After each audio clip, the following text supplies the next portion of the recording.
Hello guys, welcome to Fictional Vortex. So in this video, we will see what if Naruto was the son of the One Punch Man Naruto x Fubuki x Tatsumaki, OPM. If you enjoy these kinds of stories, don't forget to show us some love by hitting the like button and subscribing to the channel. Your support means the world to us. Now, let's start the story. Chapter 1, Worlds Collide. Naruto slammed his fist into the training post, sending splinters flying everywhere. The entire post didn't just break, it exploded, chunks of wood scattering across Training Ground 7. Damn it. Not again. Naruto groaned, running his fingers through his spiky blonde hair. 3 destroyed posts in one morning. Kakashi-sensei would have his head. Sakura gaped from a few yards away. Naruto. How are you doing that? That's not normal chakra enhancement. I don't know. Naruto shook his hand, surprised it didn't even hurt. I'm barely using any chakra at all. It just happens. Sasuke watched with narrowed eyes from the shade of a nearby tree. HN. So the Deadlast has a secret technique? It's not a technique. I'm telling you, it just happens. Naruto protested, examining his unmarked knuckles.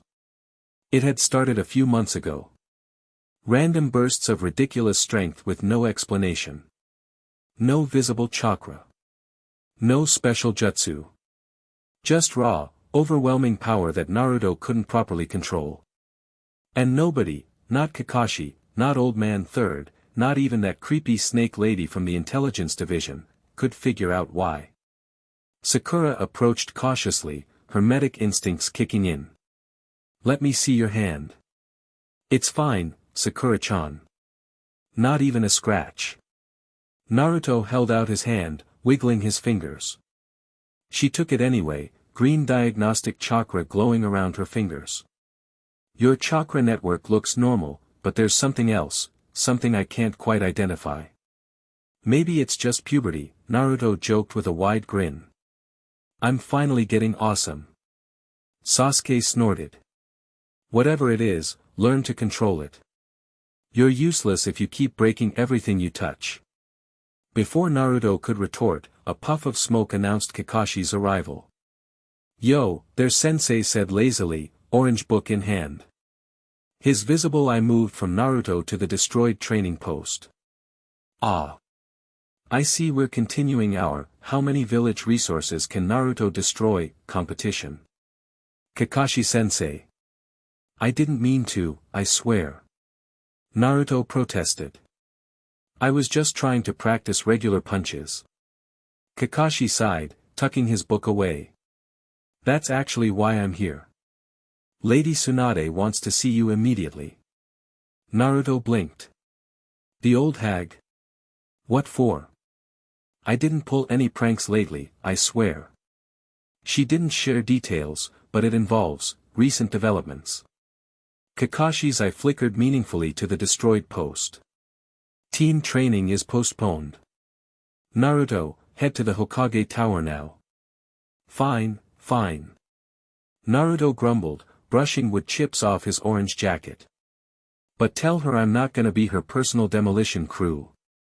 He bounded off toward the village center, taking to the rooftops with unnecessary enthusiasm.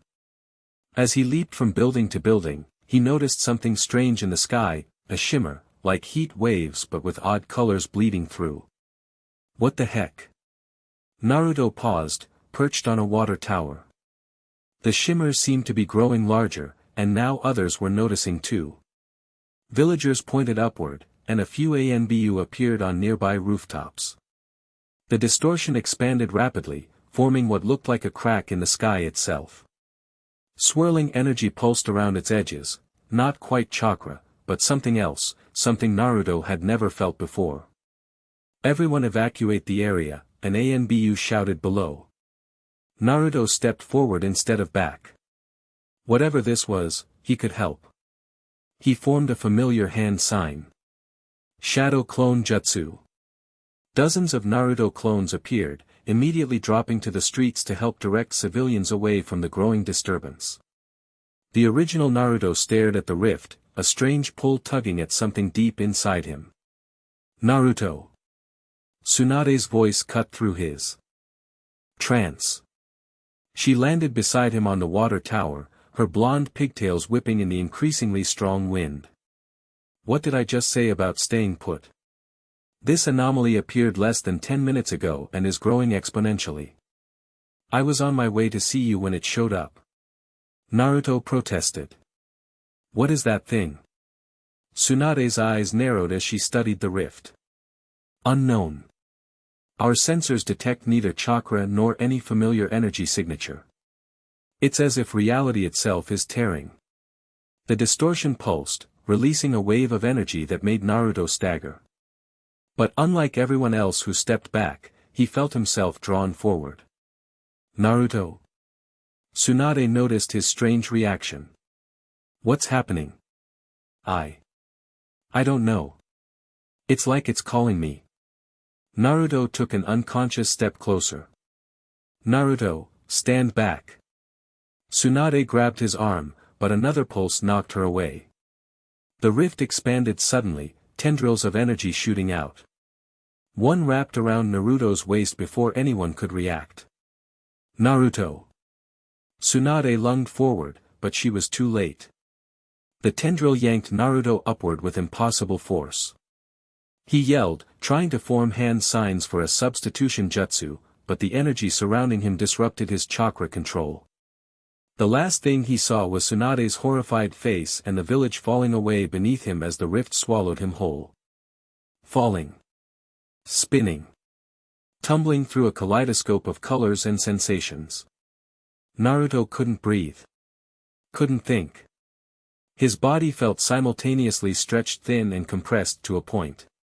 Images flashed before his eyes, unfamiliar cities, strange monsters, heroes in costumes, a bald man in a yellow jumpsuit punching something. Then, as suddenly as it began, it ended. Naruto crashed into concrete, the impact cracking the pavement beneath him. He groaned, rolling onto his back. Blue sky above, buildings around him, but not Konoha's architecture. These structures were taller, more uniform, made of materials he didn't recognize. What the hell, he mumbled, sitting up and rubbing his head. No blood, not even pain really, just disorientation. The street he'd landed on was deserted except for abandoned vehicles. Alarms blared in the distance, and he could hear screams and crashes several blocks away. Naruto staggered to his feet, trying to get his bearings. Hello? Anybody here? No answer, just more distant chaos. He squinted at a sign across the street, Z-City Central District. Z-City? What kind of name is that? Naruto muttered. Where the hell am I? A thunderous crash answered him. Something massive moved between buildings at the end of the street, something with too many legs and what looked like pincers the size of small houses. Naruto's eyes widened as the creature came into full view. It resembled a crab, if crabs were 30 feet tall, had glowing red eyes, and wore what appeared to be boxing gloves on their front claws. Hero Killer Crab King will destroy all who oppose me, the monster bellowed, smashing a car with one massive glove. A talking crab, with boxing gloves. Naruto blinked twice. Either that rift scrambled my brain, or I'm definitely not in a hidden leaf anymore. The crab monster hadn't noticed him yet, focused on demolishing vehicles and property. People fled screaming from surrounding buildings, and Naruto's instincts kicked in. Hey! Seafood special! Naruto shouted, grabbing the monster's attention. Why don't you pick on someone who can fight back? The crab swiveled, its eye stalks focusing on Naruto. A challenger? Hero Killer Crab King will crush you into paste. It charged, moving surprisingly fast for its size. Naruto leaped straight up, easily clearing the monster's first swing. The creature's boxing glove smashed into the pavement where he'd been standing, creating a small crater. Whoa, you've got a decent punch there, Crab Cake. Naruto called, landing on a nearby lamppost. But you're way too slow. He formed his signature hand sign. Shadow Clone Jutsu. A dozen Naruto clones appeared, surrounding the monster. The crab paused. Eye stalks swiveling in confusion. What manner of trickery is this? It demanded. It's called being awesome, all the Narutos answered in unison before attacking. The clones swarmed the crab monster from all sides. Two grabbed its back legs while others peppered it with kicks and punches. The real Naruto jumped from clone to clone, studying the creature's armor for weak points. Annoying insects. The crab spun, knocking several clones away. They popped in puffs of smoke upon impact. Finding me annoying? That's actually pretty normal, Naruto quipped, landing on the creature's head. He noticed a small crack in its shell between its eyes. But I'm also pretty dangerous. He channeled chakra into his fist, not much, given his control issues lately, and drove it straight into the crack. To his surprise, his hand punched clean through the monster's shell, and kept going, his arm disappearing up to the elbow. The crab froze, then let out a gurgling screech. Impossible. Hero Killer Crab King cannot be defeated by a mere human. Yeah, well, I'm not just any human, Naruto grunted, pulling his arm free. The creature swayed, then collapsed, its legs folding beneath it. Naruto jumped clear, landing in a crouch as the monster crashed to the ground. Green ichor leaked from the hole in its shell. Ha! That was easier than expected, Naruto said, wiping his hand on his pants. He turned to find a small crowd of civilians staring at him from a safe distance. Who is that hero? I've never seen him before. What class is he? That outfit is so weird. Is orange the new trend? Naruto scratched the back of his head awkwardly. Hi. Can someone tell me where I am, exactly? Before anyone could answer, a new voice cut through the murmurs. Not bad for an amateur. Naruto turned to see a petite woman with green hair floating several feet off the ground. She wore a form-fitting black dress and gave off an aura of immense power despite her small stature. Who are you calling amateur? Naruto shot back automatically. And how are you floating like that? The woman's eyes narrowed. You don't know who I am. She descended, touching down lightly on the pavement. Tatsumaki, S-Class Rank 2 Hero. And you're either incredibly ignorant or not from around here. Second option. Definitely the second option, Naruto replied, eyeing her warily. She reminded him of Tsunade somehow, small package, terrifying power. I'm Naruto Uzumaki from the Hidden Leaf Village, and I kinda got sucked through a hole in the sky. Tatsumaki raised an eyebrow. Another dimensional anomaly case. That's the third this week. She sighed, tapping something on her wrist. Association, we have another displacement situation in Z City Central. Send a containment team. She looked Naruto up and down critically. And tell Fubuki to come. This one actually has some combat capability. Hey! Naruto protested. I'm standing right here. And what do you mean, another case? Are there other people from my world here? No, but we've had visitors from several dimensions lately. The barriers between realities are weakening. She gestured impatiently. Come with me. We need to register and classify you before you cause problems.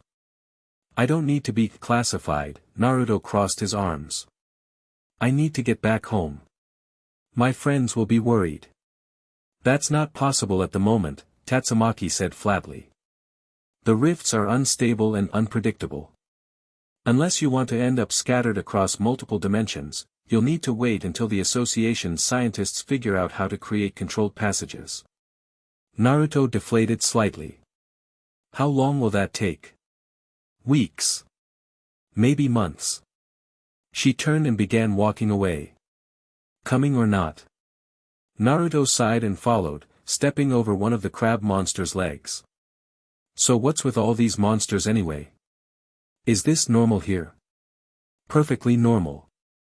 We classify them by threat levels: wolf, tiger, demon, dragon, and god. She glanced at the dead crab. That was a low demon at best. Child's play. And you heroes fight them?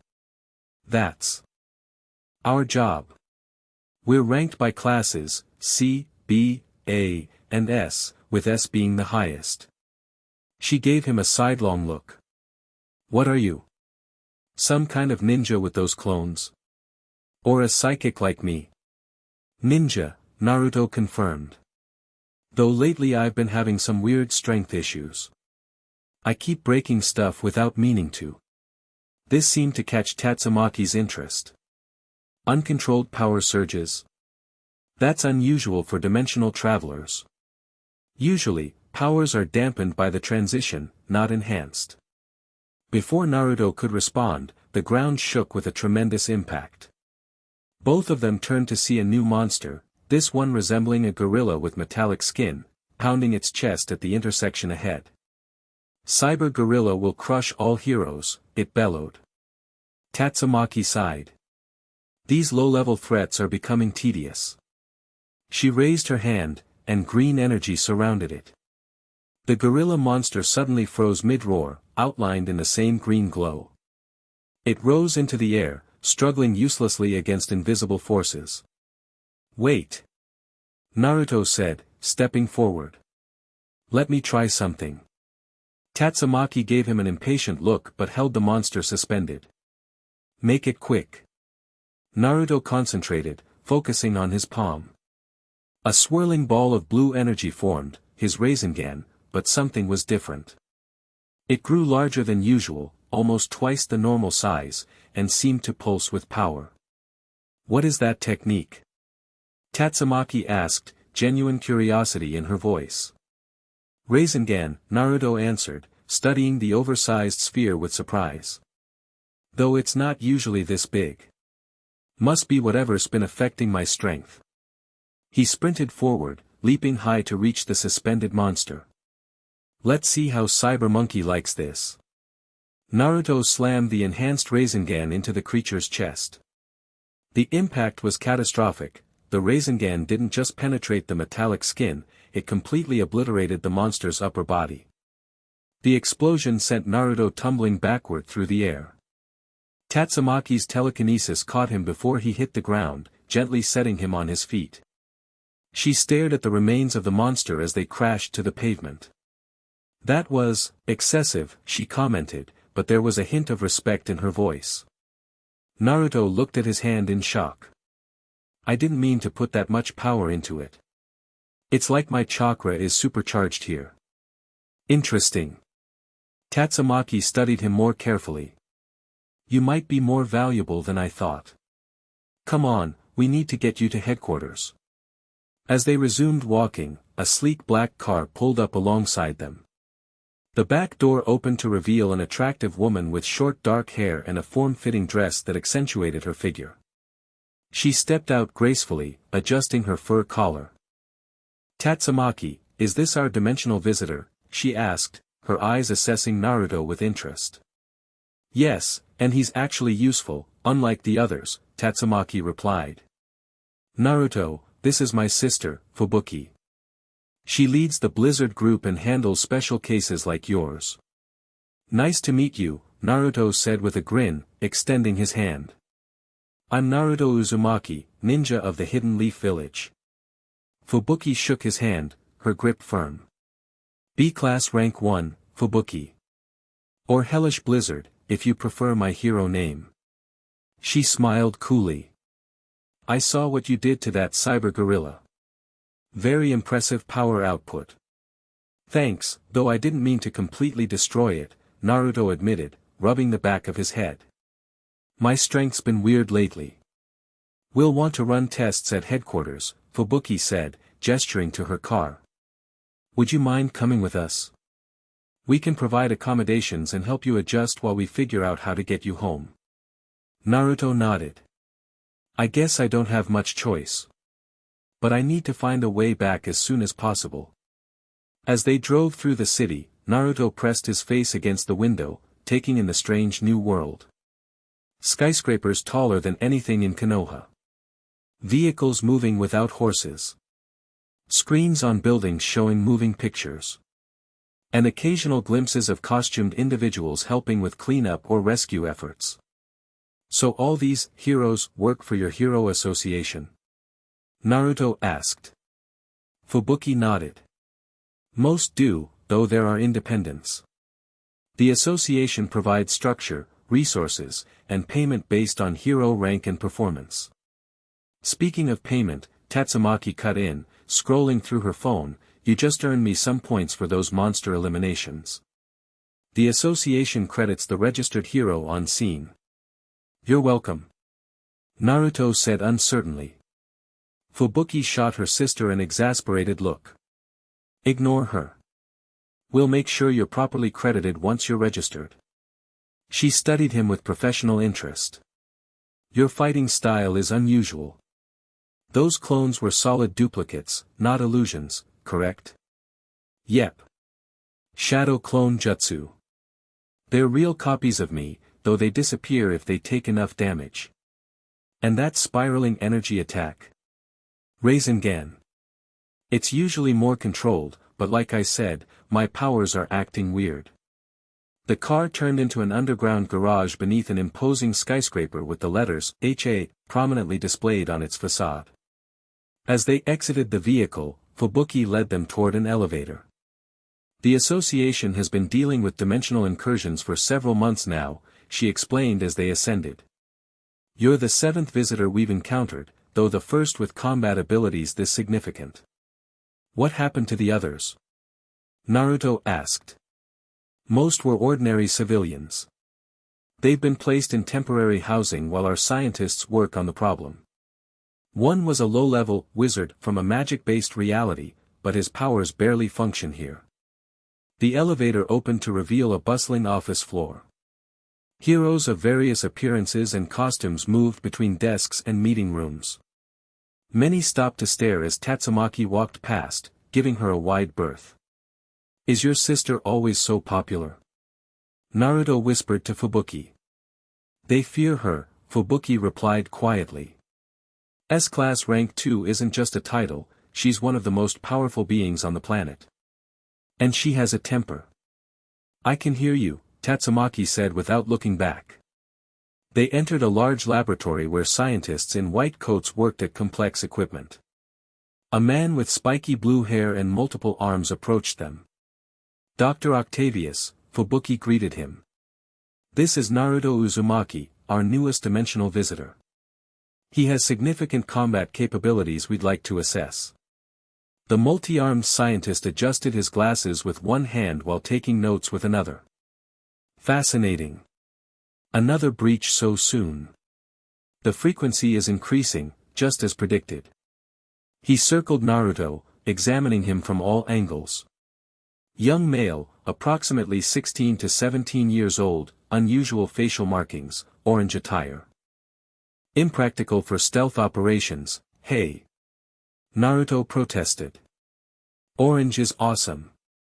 Displays human normal physical characteristics at rest, Dr. Octavius continued, ignoring the interruption.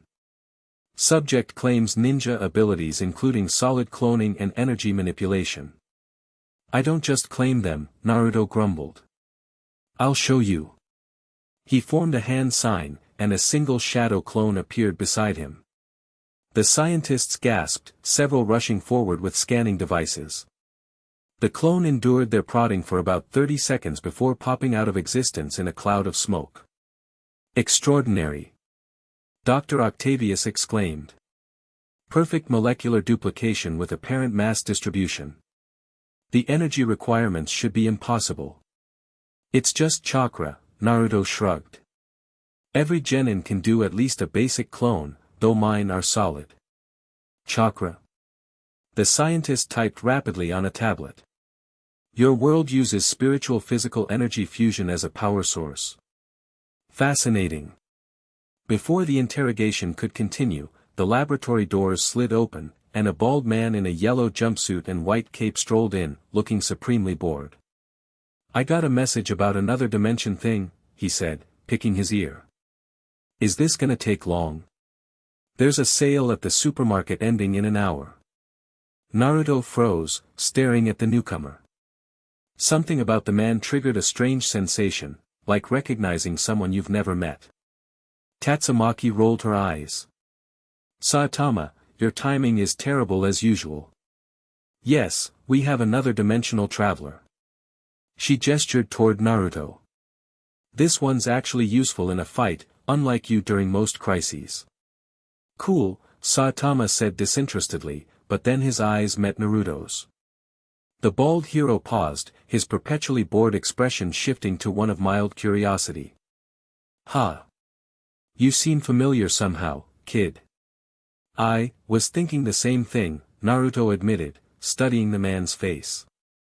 Despite the lack of hair and whisker marks, there was something in the shape of his eyes, the set of his jaw. Dr. Octavius glanced between them, then at his tablet. Interesting. Both subjects are exhibiting elevated heart rates and pupil dilation consistent with recognition response. Fubuki stepped forward. Saitama, this is Naruto Uzumaki. He's a ninja from another dimension with unusually strong physical abilities and energy manipulation. A ninja? Saitama looked more interested. Like, real shuriken and everything? Yep. Naruto grinned, pulling out a kunai and spinning it around his finger. Among other things. Cool, Saitama repeated, but with slightly more enthusiasm. He turned to Dr. Octavius. So why did you call me specifically? I usually just get called for the really big monsters. The scientist hesitated. We've noticed certain energy signatures that match between dimensional visitors and residents of our world. These signatures may indicate natural anchors that could help stabilize return passages. He glanced at his tablet again. When Mr. Uzumaki arrived, your unique energy pattern registered a potential match. What does that mean? Naruto asked. It means, Fubuki explained gently, that Saitama may have a counterpart in your world, or some connection that could help us get you home. Or it could be complete nonsense, Tatsumaki added. The association's dimensional theories are still largely unproven. Saitama shrugged. So what do I need to do? I really don't want to miss that sale. We'd like to run some comparative tests, Dr. Octavius said. Physical capabilities, energy output, biological markers. A massive explosion cut him off, shaking the entire building. Emergency lights flashed, and an automated voice announced, "Warning, level dragon threat detected in City Z Central District. All available S-Class heroes respond immediately." Tatsumaki was already moving toward the exit. Duty calls. Fubuki, get the dimensional visitor settled. Saitama, do whatever you want, as usual. I'm coming too. Naruto declared, following Tatsumaki. I can help. This isn't some random crab monster. Tatsumaki warned. Dragon-level threats are no joke. Neither am I, Naruto replied firmly. I've faced plenty of powerful enemies before. Saitama yawned, checking his watch. I guess I can take a look. The sale doesn't end for another 58 minutes anyway. They made their way to the roof, where Tatsumaki simply launched herself into the air with her psychic powers. Naruto turned to Saitama. How are we getting there? The bald hero crouched slightly. Hop on my back, I guess. Unless you can fly too. No, Naruto admitted, awkwardly climbing onto Saitama's back. This is kind of embarrassing. Tell me about it, Saitama muttered, then leaped. The force of the jump nearly tore Naruto off the hero's back. Buildings blurred past as they soared through the air, covering what must have been miles in a single bound. Naruto's stomach lurched when they began descending toward what looked like a war zone. The center of the city was in chaos. A massive creature that resembled a cross between a centipede and a dragon was tearing through buildings, its segmented body at least 100 yards long. Its face was almost human-like, with multiple glowing eyes and a mouth full of razor-sharp teeth. The centipede emperor, Saitama identified as they landed on a rooftop. Fought his brother a while back. These guys never learn. Tatsumaki was already engaged, using her powers to hurl chunks of debris at the monster. Other heroes had arrived as well, a man in cybernetic armor, a samurai with a sword, a girl in a frilly dress wielding a massive hammer. So what's the plan? Naruto asked, watching the battle unfold. Saitama shrugged. Usually I just punch them once and it's over. But you can join in if you want the experience. Wait, you can defeat that thing with one punch? Naruto asked incredulously. Yeah, it's kind of my thing. One Punch Man, that's what they call me. Saitama sounded distinctly unenthusiastic about his own title. It gets boring, honestly. Naruto stared at him, then at the monster, then back at Saitama. That's actually pretty amazing. For just a moment, Saitama looked pleased at the genuine admiration. Then his expression returned to its default boredom. It's a living, he said. You gonna fight or what? Hell yeah. Naruto formed his signature cross-shaped hand sign. Multi-shadow clone jutsu. Dozens of Naruto clones appeared, covering the rooftop. They immediately sprang into action, leaping toward the monster from different angles. Saitama's eyes widened slightly. Ha! That's actually a pretty useful ability. The Naruto clones swarmed the Centipede Emperor, pelting it with kunai, explosive tags, and Rasengan strikes. The monster roared in annoyance, thrashing to dislodge them. Insects! You dare attack the Emperor, it bellowed, smashing several clones with a sweep of its tail. Tatsumaki paused her assault, watching Naruto's clones with surprise. The other heroes also took notice of the orange-clad newcomer and his duplicates. Naruto formed 2 more clones beside him on the rooftop. Time for something bigger. Cover me. The clones began helping him form a massive Rasen Shuriken. The wind chakra shrieked as it spun, growing larger than any Naruto had created before. Whatever you're doing, it's putting out enormous energy readings, called the cyborg hero, who had landed nearby. I'm Genos, S-Class rank 14. Are you a new hero? Just visiting, Naruto grunted, struggling to contain the oversized jutsu.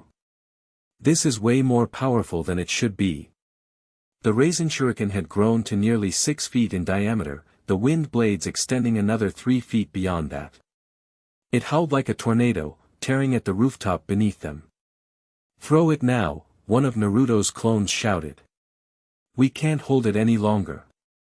With a mighty heave, Naruto launched the Rasen Shuriken at the Centipede Emperor. The jutsu screamed through the air, expanding further as it flew. The monster turned just in time to see the attack coming. Its eyes widened in what looked remarkably like fear. What is the Rasen Shuriken struck the creature's midsection and detonated with catastrophic force. The explosion was visible from miles away, a dome of wind and chakra that shredded everything within its radius. When the light faded, the Centipede Emperor had been cut completely in half, its severed body parts crashing to the ground. Naruto fell to one knee, gasping. Holy crap! That was way too much power. The heroes stared in stunned silence. Even Tatsumaki seemed impressed, hovering nearby with arms crossed. Not bad, she admitted grudgingly. Though you left the cleanup for others. The monster's severed halves were still thrashing, causing additional damage. Before anyone could move to finish it off, Saitama casually hopped down from the rooftop. I'll wrap this up, he called, approaching the creature's front half with his fist raised. The Centipede Emperor's human-like face contorted in recognition and terror. No. Not you. Stay back. Saitama's punch was almost anticlimactic, a simple, straightforward strike that connected with the monster's face. The effect, however, was anything but simple. The creature's entire front half exploded into gore, the shockwave from the impact pulverizing the remaining segments into nothing more than a fine mist. Naruto stared, jaw hanging open. That was just one punch. Told you, Saitama said, examining his glove for monster residue. Now about those tests the weird doctor wanted to run. Back at the Hero Association headquarters, Naruto sat on an examination table as Dr. Octavius and his team ran various scans. Saitama occupied a similar table nearby, looking bored as usual. The energy signatures are remarkable, the scientist muttered, comparing readings on two screens. There's a 98.7% correlation in the base pattern, though Mr. Uzumaki's is intertwined with this chakra energy while Saitama's is pure physical. What does that mean in normal person language? Naruto asked. Dr. Octavius looked up, his multiple arms gesturing excitedly. It means you two share an energy signature so similar that it can't be coincidence. In multidimensional theory, this would indicate a direct biological connection. Fubuki, who had been observing quietly, stepped forward. Are you suggesting they're dimensional counterparts? The same person in different realities? No, the scientist shook his head. The age difference precludes that possibility. This is more like. He hesitated. Like what? Saitama asked, finally showing interest. Like a familial connection. Parent and child, specifically. Silence fell over the laboratory. Naruto and Saitama looked at each other, really looked, for the first time. That's ridiculous, Tatsumaki scoffed from the doorway. How could they possibly be related across dimensions? Actually, Dr. Octavius continued, we've documented cases of cross-dimensional travel dating back decades. They're rare, but they happen. And 17 years ago, there was a particularly significant breach in the dimensional barriers, right around the time Mr. Uzumaki would have been conceived. Naruto's mind raced. He'd never known his parents, they died the day he was born, sealing the nine-tailed fox inside him. At least, that's what he'd always been told. This is crazy, he said, shaking his head. My parents died protecting the village from the Ninetails. Ninetails? Genos, who had joined them after the battle, asked. A demon fox that attacked our village the day I was born, Naruto explained. My parents sealed it inside me to save everyone, but they died in the process. Dr. Octavius tapped his tablet thoughtfully. Interesting. But what if only one of your parents was from your dimension? What if your father, or mother, Fubuki interjected, was actually from our world, and returned after your conception? Saitama scratched his cheek. I don't remember visiting any ninja villages. Though there was that weird week about 17 years ago when I woke up in a forest with no memories of how I got there. Everyone stared at him. You never mentioned that before, Genos said accusingly. Saitama shrugged. It didn't seem important. I figured it was just a weird dream or something. I was still in high school, trying to figure out what to do with my life. There's one definitive way to confirm this, Dr. Octavius said, producing 2 swabs. Genetic testing. 20 minutes later, the laboratory was deathly quiet as everyone stared at the results displayed on the main screen. Genetic match, 99.99% probability of paternity. Well, Saitama said after a long moment, that's unexpected. Naruto couldn't speak, couldn't think. His father, his actual, biological father, was standing right beside him. Not the 4th Hokage as he'd recently discovered, but this bald, seemingly apathetic hero from another dimension entirely. This can't be right, he finally managed. My father was Minato Namikaze, the 4th Hokage. Everyone says I look just like him. Dr. Octavius cleared his throat. The genetic markers don't lie, Mr. Uzumaki. However, there could be an explanation for the discrepancy. If your mother was already pregnant when she married this Hokage person. Or, Fubuki suggested gently, perhaps your mother never knew. If Saitama visited your world briefly and then returned here with no memory of it, she might have assumed the Hokage was your father, especially if there was a physical resemblance. Naruto looked at Saitama, at his father, trying to reconcile this revelation with everything he thought he knew about himself. Saitama seemed equally stunned, though in his typical understated way. So. I have a kid. From another dimension. Who's a ninja? He blinked slowly. That's actually pretty cool. This explains the unusual strength you've been experiencing, Dr. Octavius told Naruto. You've inherited Saitama's limitless physical potential, but it's been dormant in your dimension, only awakening recently. Being here, in closer proximity to your father and your genetic origin point, has accelerated the manifestation. Naruto absently rubbed his hand, remembering all the training posts he'd shattered. So I'm going to be able to do the one-punch thing too? Potentially, yes.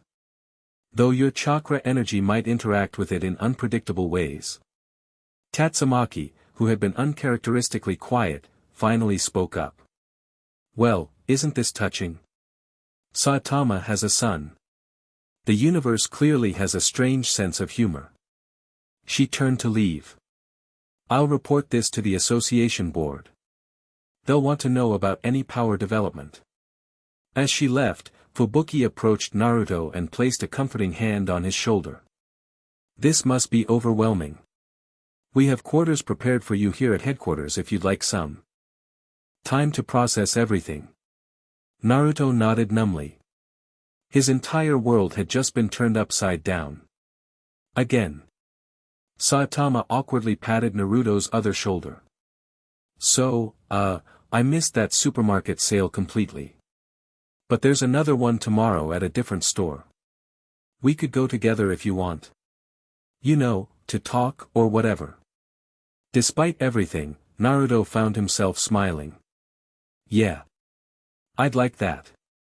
Dad. The word felt strange on his tongue, but not wrong. As Fubuki led Naruto to his temporary quarters, Genos fell into step beside them. The cyborg studied Naruto with intense interest. You must have many questions, he said. About Saitama-sensei and this world. Sensei? Naruto asked. He's your teacher. Yes. I am his disciple, learning the secret to his incredible strength. Naruto couldn't help but laugh. And what's the secret? 100 push-ups, 100 sit-ups, 100 squats, and a 10-kilometer run. Every single day. Genos recited solemnly. Naruto stopped walking. You're joking, right? Genos never jokes about Saitama-sensei's training regimen, Fubuki said with a small smile. Though none of us actually believe that's the real source of his power. They reached a comfortable-looking apartment within the Hero Association complex. It had a small kitchen, a living area, a bathroom, and a bedroom.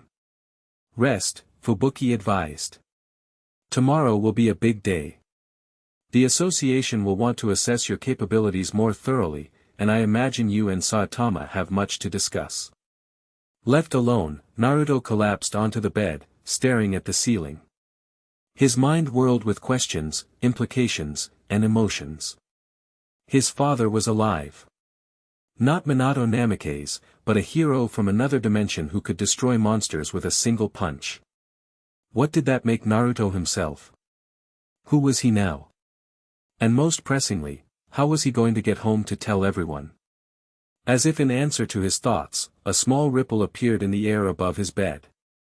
It shimmered with the same energy as the rift that had brought him here, but more controlled, more focused. Within it, Naruto could just make out an image, Tsunade and Kakashi standing in what looked like a complex ceiling array, surrounded by ANBU operatives. They were trying to reach him. To bring him back. The ripple expanded, then contracted sharply before disappearing completely. Not ready yet, but they were working on it. Naruto closed his eyes, a small smile playing on his lips. He'd get home eventually. And when he did, he'd have one hell of a story to tell. But first, he had a father to get to know. Chapter 2, Power Unleashed. Naruto woke to sunlight streaming through unfamiliar windows and the distant sounds of a city he didn't recognize. For a moment, disorientation gripped him, then yesterday's events crashed back into focus. Different dimension. Monsters. Heroes. And oh yeah, His actual father was a bald guy in a yellow jumpsuit who could obliterate anything with a single punch. What even is my life? Naruto groaned, rolling out of bed. He found clothes laid out for him, his orange jumpsuit, freshly cleaned, plus new black pants and a white t-shirt with the Hero Association logo. After a quick shower, he opted for the t-shirt and his own orange pants. No sense abandoning his signature color completely. A knock at the door interrupted his thoughts. "Come in," he called. Fubuki entered, carrying a tablet and looking far too put together for what Naruto's phone, another gift from the association, told him was 7:30 a.m. "Good morning," she said, offering a small smile. "I hope you slept well despite everything." "Better than expected," Naruto admitted, running a hand through his still damp hair. "So what's the plan for today? More tests? Monster fighting? Awkward family bonding?" "All three, actually." Fubuki tapped her tablet. "The association has arranged a training session to help assess your abilities. Saitama will be there, along with Genos and a few others. I'll accompany you as your official liaison." "And your sister?" Naruto asked, trying to sound casual. Fubuki arched an eyebrow. "Tatsumaki rarely participates in scheduled activities, but she's expressed interest in your capabilities, so she might appear." "Cool, cool." Naruto nodded, following Fubuki out the door. "So, quick question, is it normal to find out your dad is from another dimension, or is this weird even by your standards?" Fubuki's laugh was surprisingly warm. "Even by our standards, your situation is unique. Though given recent dimensional anomalies, perhaps not as shocking as it might have been a year ago." They made their way to the cafeteria, where heroes of various ranks ate breakfast. Conversations paused briefly as Naruto entered, then resumed with increased volume and obvious curiosity. "Word travels fast," Naruto observed, grabbing a tray. "Heroes gossip worse than academy students," Fubuki agreed, selecting a modest breakfast of fruit and yogurt. Naruto loaded his tray with everything in sight: eggs, bacon, pancakes, rice, and what looked like some kind of grilled fish. His metabolism had always been high, but lately he'd been absolutely ravenous. They found a table in a relatively quiet corner. Naruto had barely taken his first bite when a shadow fell across the table. "So you're Saitama's kid?" A man with wild green hair and a tank top looked down at him, arms crossed over a muscular chest. "Don't look like much." "And you are?" Naruto asked through a mouthful of pancake. "Sweet Mask, A-class rank 1, Fubuki supplied, her tone cooling noticeably.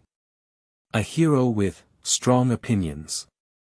The association is buzzing about your performance yesterday," Sweet Mask continued, ignoring Fubuki. "But flashy powers don't make a hero. This isn't a game for children." Naruto swallowed his food and grinned wide. "Good thing I stopped being a kid the day I got this." He tapped his stomach, where the nine-tails seal remained hidden beneath his shirt. "Back home, we earn our headbands by surviving, not by looking pretty for cameras." Sweet Mask's eyes narrowed dangerously. "You have no idea they're a problem here." A new voice cut in. Saitama stood nearby, holding a tray with a modest breakfast and looking supremely unconcerned. Despite his casual demeanor, Sweet Mask immediately stepped back. "No problem," the A-class hero said smoothly. "Just introducing myself to our dimensional visitor." With a final measuring look at Naruto, he walked away. "What's his deal?" Naruto asked as Saitama sat down. "Sweet Mask? He's complicated." Saitama shrugged, attacking his breakfast. "Cares too much about what heroes should look like. Doesn't like me much." "Because you don't fit his image of a hero?" "Because I don't care that I don't fit his image of a hero," Saitama corrected, mouth full. Naruto grinned. That, at least, he could understand. The awkward silence that followed, however, was new territory. "What exactly did you say to the father you just met yesterday?" Fubuki cleared her throat. The training facility is ready whenever you two finish breakfast. We've prepared various tests to measure Naruto's strength, speed, and energy output. Cool, both Naruto and Saitama said simultaneously, then looked at each other in surprise. Naruto laughed. Guess we have some things in common after all. The Hero Association's training facility was massive, easily the size of 4 or 5 academy training grounds combined. Different zones simulated various environments, urban ruins, forested areas, water features, and open combat spaces. A small group waited for them. Genos stood ramrod straight, apparently taking this very seriously. Beside him was a man in samurai armor whom Naruto recognized from yesterday's battle. Atomic Samurai, S-Class Rank 4, Fubuki introduced him. One of our most skilled close combat specialists. The samurai nodded respectfully. Heard you pack quite a punch, kid. Let's see what you've got. And this is Bang, also known as Silver Fawn, S-Class Rank 3, Fubuki continued, indicating an elderly man with spiky silver hair. Master of the flowing water rock smashing fist martial arts style. A pleasure to meet you. Young man, Bang said with a slight bow. Any son of Saitama must possess extraordinary potential. Dr. Octavius and his team will monitor from the observation deck, Fubuki explained, pointing to a windowed room overlooking the facility. They want to measure your power output during various challenges. So what am I supposed to do exactly? Naruto asked. First, a physical assessment, Genos replied. Strength, speed, reflexes. Then combat simulations against drones and heroes. Finally, a full power demonstration. Naruto cracked his knuckles. Sounds fun. Where do we start? Genos led them to a section with various testing equipment. Punch machine first. Strike with moderate force. The machine resembled a reinforced punching bag with digital readouts. Naruto stepped up, eyeing it uncertainly. Just a regular punch. No chakra. Correct. We need baseline measurements. Naruto shrugged and threw what felt like a normal punch. The machine groaned, its metal frame crumpling as the digital display flashed briefly before shorting out completely. The punching pad itself had split open, stuffing spilling onto the floor. Everyone stared. Oops, Naruto said sheepishly. That was supposed to be normal strength. Interesting, Bang murmured. His untrained power already exceeds most S-Class heroes. Saitama scratched his cheek. Yeah, that happens to me too. Hard to hold back sometimes. Let's try something more durable, Fubuki suggested, leading them to another station where a massive steel cube sat on reinforced foundations. This is designed to measure impacts up to disaster-level dragon. Saitama has never used it because, well, we know what would happen. The group stepped back, giving Naruto space. Same deal. Regular punch, he asked.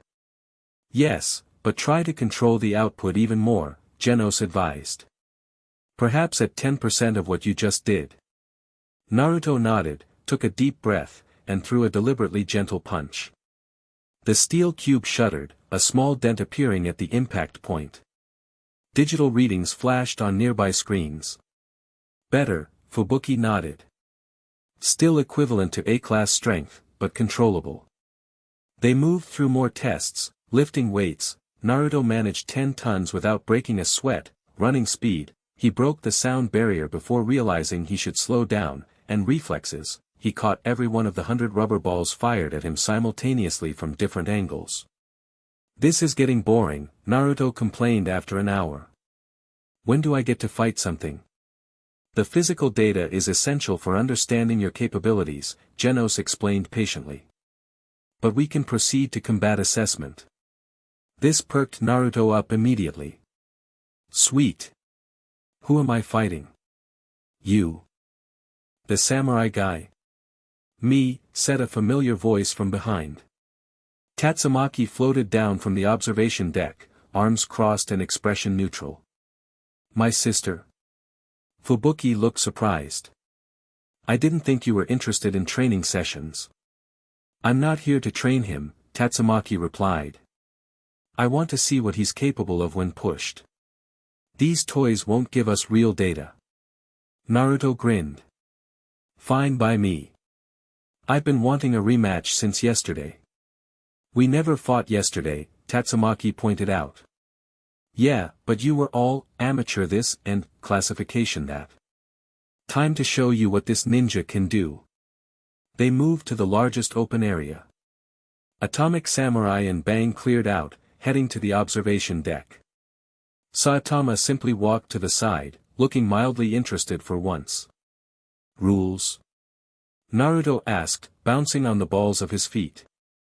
Don't destroy the facility, Fubuki said quickly. And no lethal force. Otherwise, come at me with everything you've got, Tatsumaki challenged, floating a few feet off the ground. I won't even use my full power. That's my line. Naruto formed his signature hand sign. Shadow Clone Jutsu. 20 clones appeared, surrounding Tatsumaki in a circle. She raised an eyebrow, unimpressed. Quantity over quality. Typical amateur approach. All the Narutos grinned in unison. We'll see about that. They attacked from all sides, moving in coordinated patterns honed through years of experience. To Naruto's surprise, none of them landed a hit. Tatsumaki didn't appear to move, yet every clone found itself redirected, deflected, or tossed aside by invisible forces. Psychokinesis, Fubuki explained from the sidelines. She can move objects with her mind, including people. I figured that much out. Naruto called as another clone was sent flying. But she can't keep track of all of us at once. He created 30 more clones, bringing the total to 50. They charged again, some throwing kunai while others prepared Rasengan. Tatsumaki sighed theatrically. More of the same won't work. She raised one hand, and a green aura surrounded her body. Suddenly, every Naruto clone froze in mid-air, suspended by her psychic power. Is that all? She asked, casually floating among the immobilized clones. Not even close, the real Naruto shouted from directly beneath her. He'd used the clone assault as cover to burrow underground, a trick learned from his fight with Niji years ago. He erupted from the floor, fist cocked back for a punch. Tatsumaki's eyes widened in genuine surprise. At the last moment, she threw up a psychic barrier, but Naruto's punch connected with devastating force. The impact created a shockwave that dispelled all his clones and sent Tatsumaki flying backwards. She recovered quickly, halting her momentum in mid-air, but her expression had changed from boredom to focused interest. Not bad, she admitted. You combined misdirection with underground movement, a genuine strategy. I've been fighting since I was 12, Naruto replied, dusting himself off. You learn tricks. Let's see how you handle this, then. Tatsumaki's eyes glowed green. Pieces of the floor, walls, and training equipment tore free, swirling around her in a tornado of debris. With a gesture, she sent the entire mass hurtling toward Naruto. He grinned, hands already forming seals. Wind style, breakthrough. A massive gust of chakra-enhanced wind erupted from his hands, colliding with Tatsumaki's projectiles. The opposing forces created a spectacular explosion of debris that rained down across the training area. Elemental manipulation too. Tatsumaki noted, sounding genuinely impressed despite herself. You're full of surprises. Back at ya, Naruto replied, genuinely enjoying himself. I've never fought a psychic before. They continued exchanging attacks, neither using their full power but both increasingly impressed by the other's capabilities.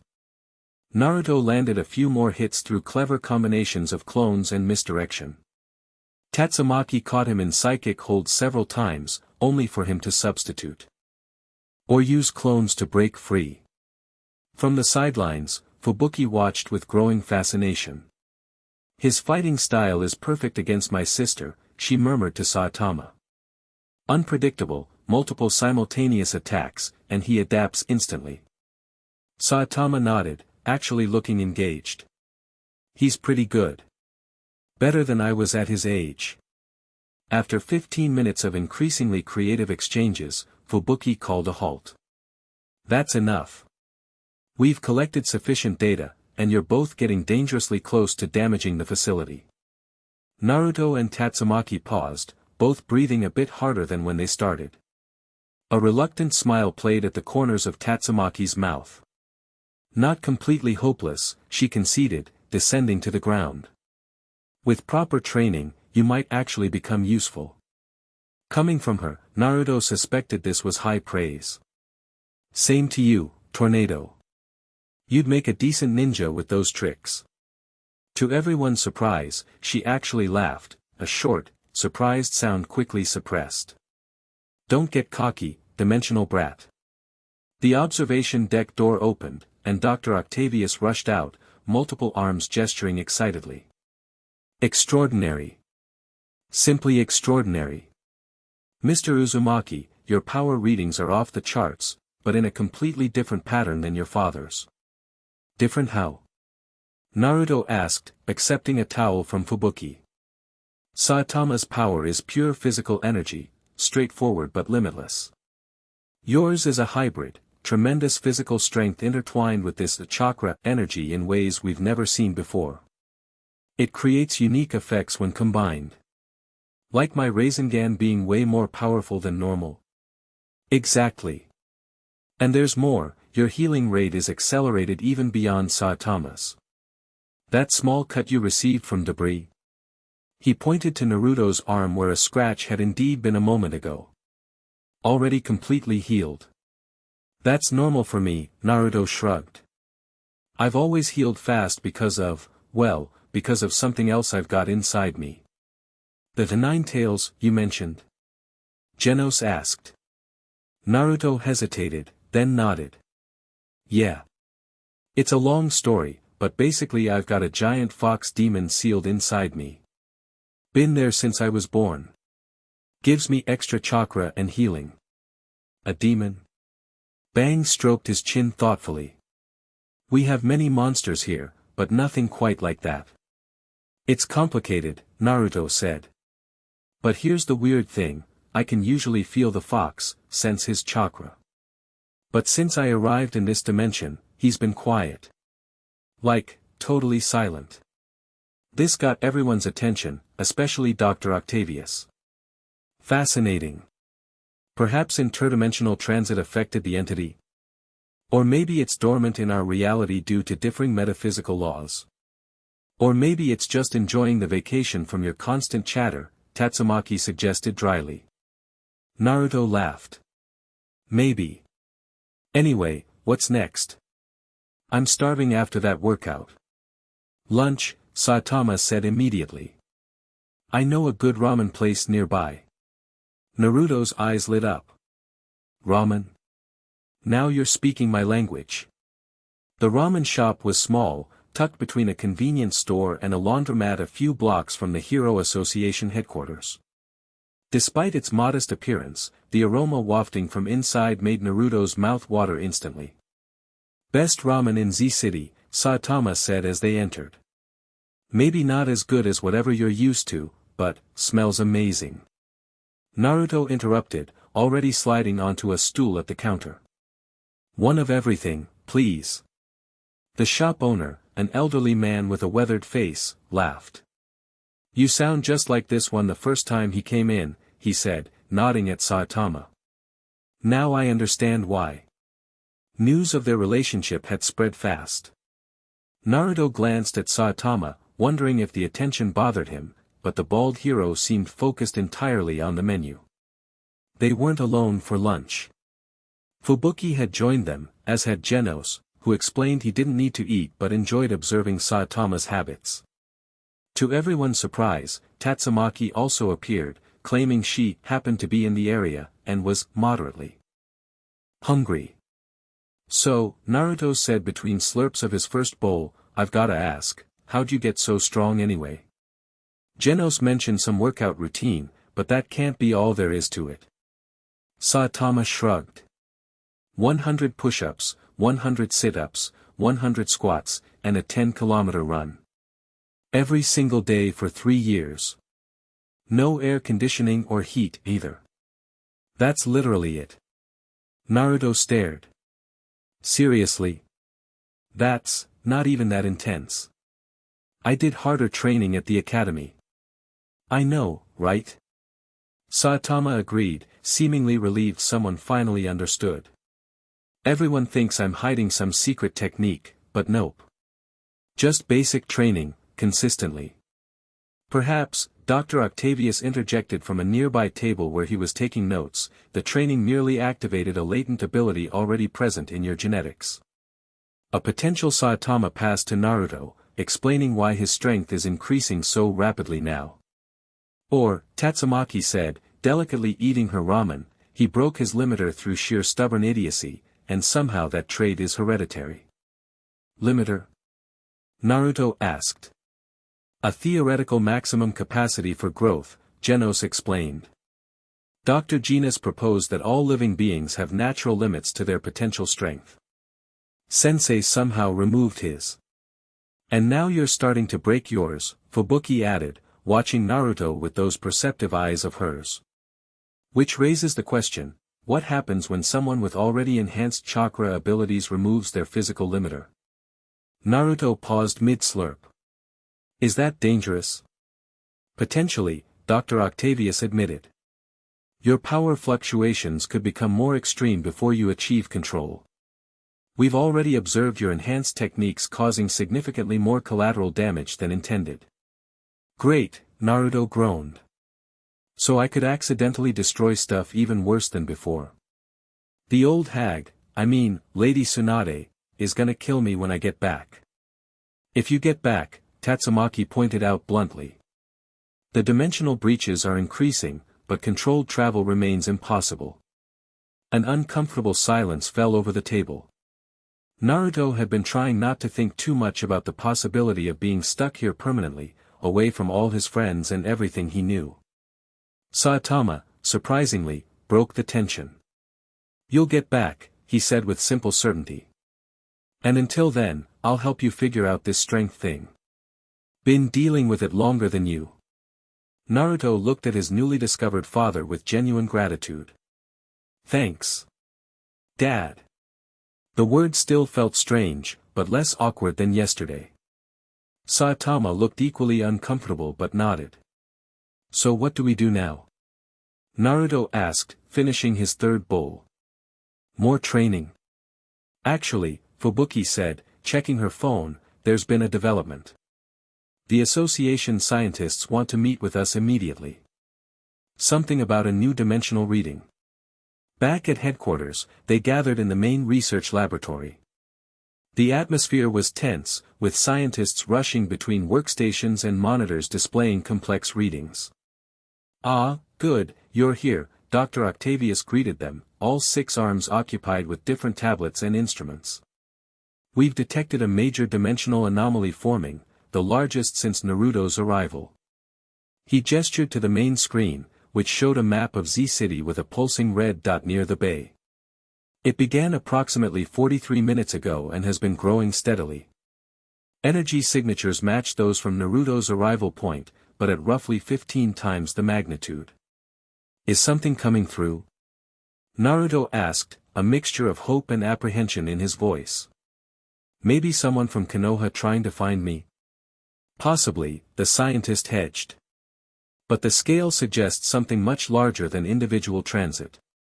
We're detecting multiple energy signatures, some similar to your chakra, others completely unknown.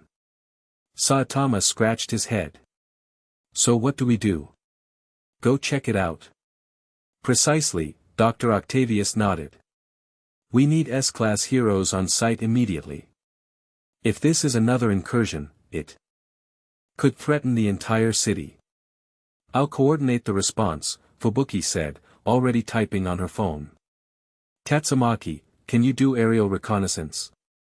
For once, the temperamental Esper didn't argue. Already on it. Dimensional brat, she nodded to Naruto, you're with me. Your energy might help identify what's coming through. I'll meet you there, Saitama told them. Gotta grab my suit. 20 minutes later, Naruto found himself soaring over Z-City, held aloft by Tatsumaki's psychic power alongside her. The sensation was strange, like swimming through air, but he'd adapted quickly. There, Tatsumaki pointed toward the bay, where a familiar distortion shimmered above the water. Unlike the rift that had brought Naruto here, this one was massive, perhaps 100 meters across, and appeared more stable, its edges clearly defined rather than jagged and chaotic. It's different from the one that grabbed me, Naruto observed. More controlled somehow. The association has been studying these anomalies for months, Tatsumaki replied. Your arrival accelerated their research. Perhaps someone on your side is doing the same. They landed on the shore about half a kilometer from the rift. Other heroes had already arrived, Genos, Atomic Samurai, a massive man in tank armor, and several others Naruto didn't recognize. Tornado, the armored giant called. Any idea what we're facing? Not yet, Superalloy, she replied. But stay alert. Previous incursions have been followed by hostile entities. Naruto closed his eyes, focusing on the energy emanating from the rift. There was something familiar about it, not just chakra, but a specific chakra signature he knew well. His eyes snapped open. Kakashi-sensei. That's Kakashi-sensei's chakra. And Granny Tsunade's too. Your people? Genos asked, scanning the anomaly with his sensors. Yes. They must be trying to open a stable portal. The rift pulsed, expanding slightly. Within its swirling energies, shadowy figures began to take shape. Something's coming through, Atomic Samurai warned, hand on his blade. Wait. Naruto held up his hand. They're friends. That's my teacher and the Hokage. The distortion suddenly stabilized further, the swirling energies parting like curtains to reveal a perfect circle of clear space, a window between dimensions. Through it, Naruto could see a familiar room in the Hokage Tower, filled with ninja maintaining what appeared to be an enormous ceiling array. At the center stood Kakashi and Tsunade, both looking exhausted but triumphant as they spotted him. Naruto. Tsunade's voice came through clearly. Thank the gods you're alive. We've been working non-stop to establish contact. Granny Tsunade. Kakashi-sensei. Naruto shouted back, relief flooding through him. You found me. More like you found us, Kakashi replied, his visible eye crinkling with his hidden smile. The seal locked onto your chakra signature. Is everything alright on your end? Are you safe? Yeah, I'm fine. These people have been helping me. Naruto gestured to the assembled heroes. They've got heroes instead of ninja here, and monsters instead of rogue shinobi, but they're good people. Tsunade's eyes scanned the group, lingering on Tatsumaki floating nearby and Genos with his mechanical arms. Interesting. We've been detecting dimensional anomalies for months, but this is our first successful contact. Lady Hokage, Fubuki stepped forward, ever the diplomat, I'm Fubuki of the Hero Association. We've been studying these dimensional breaches as well. Perhaps we could share information. A reasonable suggestion, Tsunade agreed.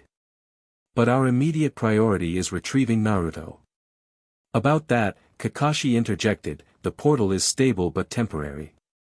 We can maintain it for perhaps 10 minutes before our chakra reserves are exhausted. We don't yet have the capability for physical transit. Naruto's face fell. So I can't come home yet? Not yet, Tsunade confirmed, but now that we've established contact, we can work on a more permanent solution. The important thing is that you're safe. More than safe, Dr. Octavius said, approaching the portal with his instruments. He's made quite the discovery here. The scientist glanced at Saitama, who had arrived and was standing awkwardly behind Naruto. Naruto followed his gaze. Yeah, about that. He took a deep breath. I found my father. Stunned silence fell on both sides of the portal. Your father? Tsunade repeated carefully. Naruto, what are you talking about? Your father was, Minato Namikaze, the fourth Hokage. I know that's what everyone thinks, Naruto interrupted. But we did genetic testing here. My actual biological father is Saitama, a hero from this dimension. Saitama raised a hand in awkward greeting. Hi. Sorry about the confusion. Tsunade and Kakashi exchanged alarmed looks. That's impossible, Kakashi said flatly. I knew Minato personally.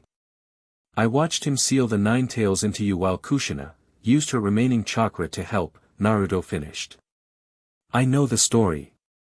But DNA doesn't lie. And it explains the weird strength I've been developing, I inherited it from him.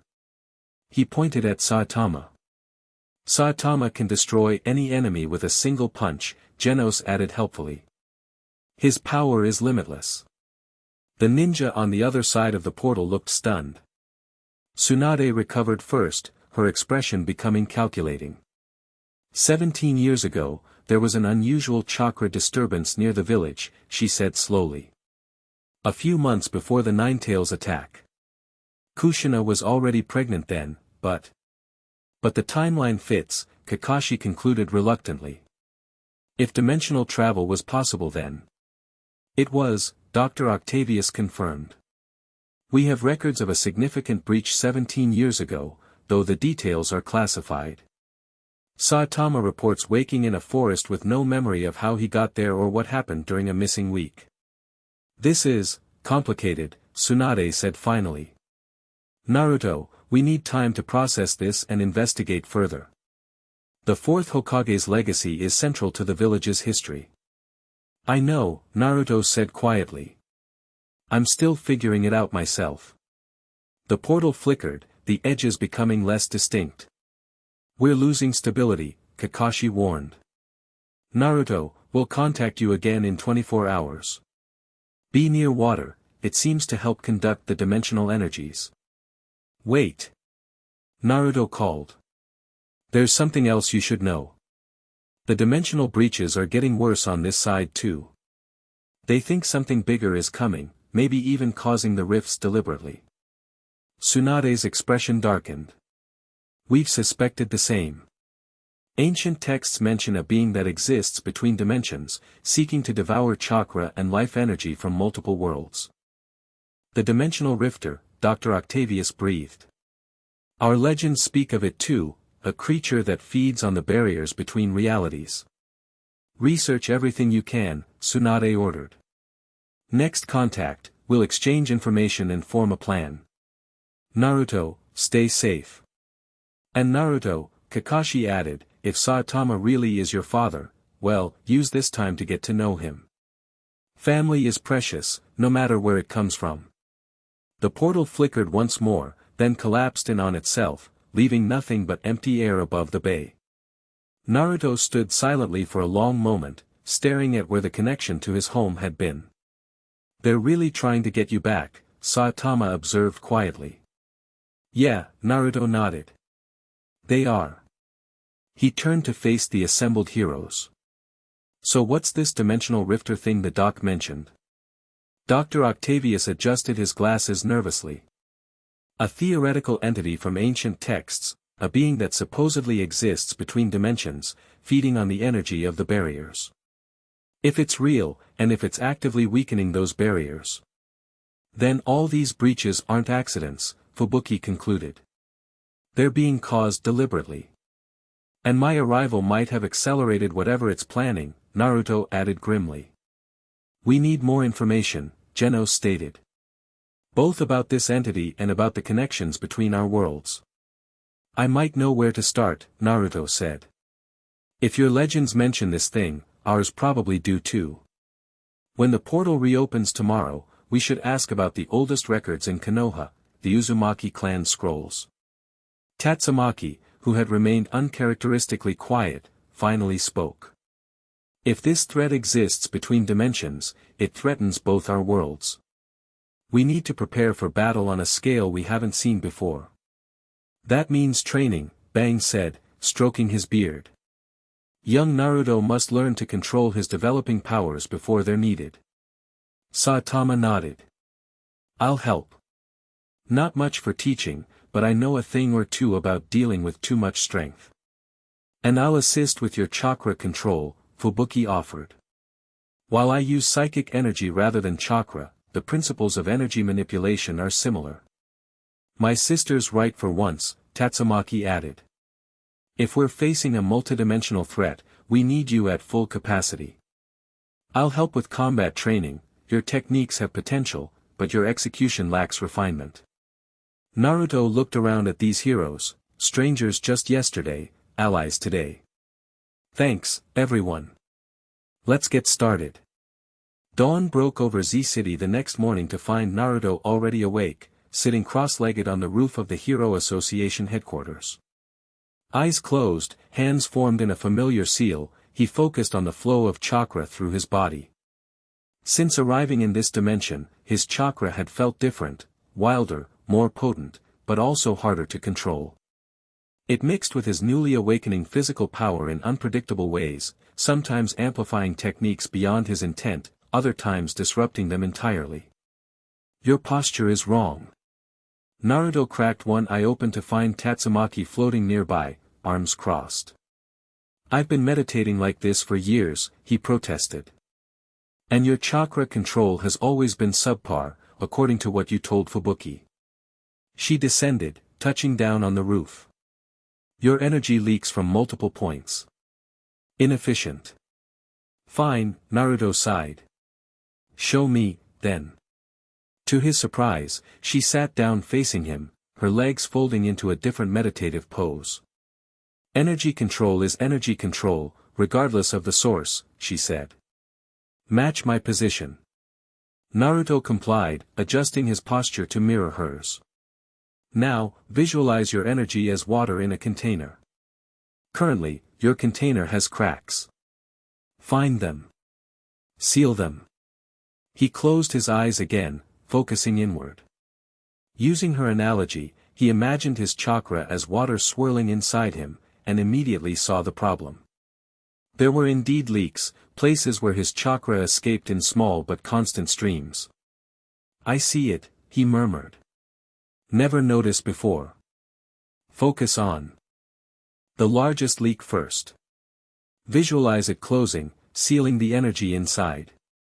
For the next hour, Tatsumaki guided him through exercises that were surprisingly effective.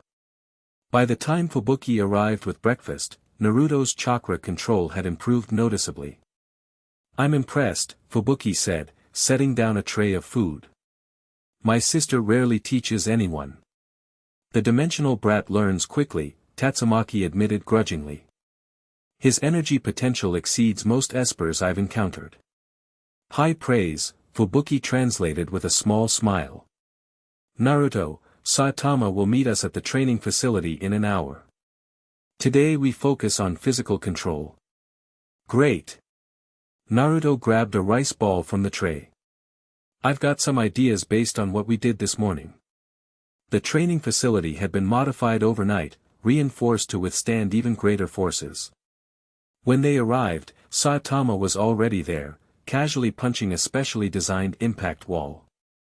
Morning, he greeted them. Ready to break stuff in a controlled way? The day passed in intensive training. Saitama, despite his laid-back attitude, proved surprisingly insightful about controlling overwhelming strength. It's all about intent, he explained, demonstrating how to pull a punch at exactly the right moment. You have to decide precisely how much force you need before you start moving. Like chakra control, but for muscles, Naruto realized. Exactly. Imagine throwing a punch that cracks concrete but doesn't shatter it. Feel the difference? Naruto practiced for hours, learning to calibrate his physical strength from normal human all the way to building destroyer.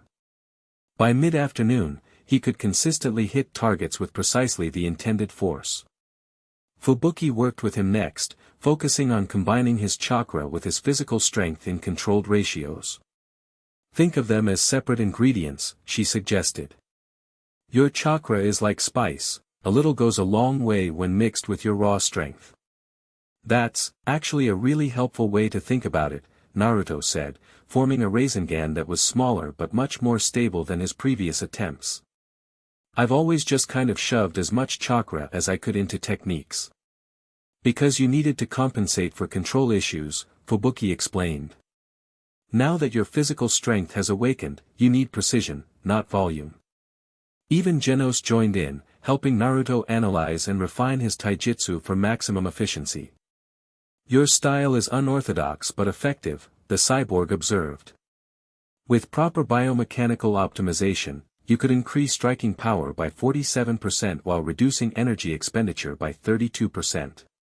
By sunset, Naruto was exhausted but exhilarated. For the first time since his strength had begun increasing back in Konoha, he felt like he was gaining control rather than losing it. Good progress, Saitama said as they headed to the cafeteria for dinner. Tomorrow we'll work on speed control. Harder than it sounds. Speaking of tomorrow, Naruto remembered, we need to be at the bay for the next contact with Konoha. The association has already prepared, Fubuki assured him. We'll have a full research team ready to exchange information about the dimensional rifter. After dinner, Naruto found himself restless despite his physical exhaustion. He wandered the halls of the headquarters until he found himself in an observation lounge with floor-to-ceiling windows overlooking the city. Z-City at night was a spectacle of lights and movement, so different from Konoha's quieter evenings. Yet strangely, he found himself less homesick than he expected. Trouble sleeping? Naruto turned to find Fubuki entering the lounge, a cup of tea in hand. Just thinking, he replied. Everything's happened so fast, dimensional travel, discovering my real father, training with heroes, multidimensional threats. It's a lot to process. She joined him at the window. You've adapted remarkably well. Most people would be overwhelmed. I've had practice rolling with weird situations, Naruto laughed. Comes with being a ninja. And a Jinchuriki. You mentioned that term before, Jinchuriki. What exactly does it mean? Naruto hesitated, then decided there was no reason to hide it here. Power of human sacrifice. It's what they call people like me who have tailed beasts sealed inside them. I've got the nine-tailed fox, the strongest of them all. That's why you heal so quickly and have such massive chakra reserves, Fubuki realized. Yeah. Though like I said, the fox has been quiet since I got here. Usually he's all growly and threatening, occasionally lending me power when I'm in serious danger. Perhaps the dimensional transition affected the seal. Maybe. Naruto absently touched his stomach where the seal mark remained. Or maybe he's just observing. The fox is ancient and crafty. They fell into comfortable silence, watching the city lights. After a while, Naruto spoke again. What about you? How'd you end up as a hero? Fubuki smiled softly. I was born with psychic powers, though not as strong as my sisters. In this world, that leaves you with few choices: be feared as a freak, exploited as a weapon, or become a hero.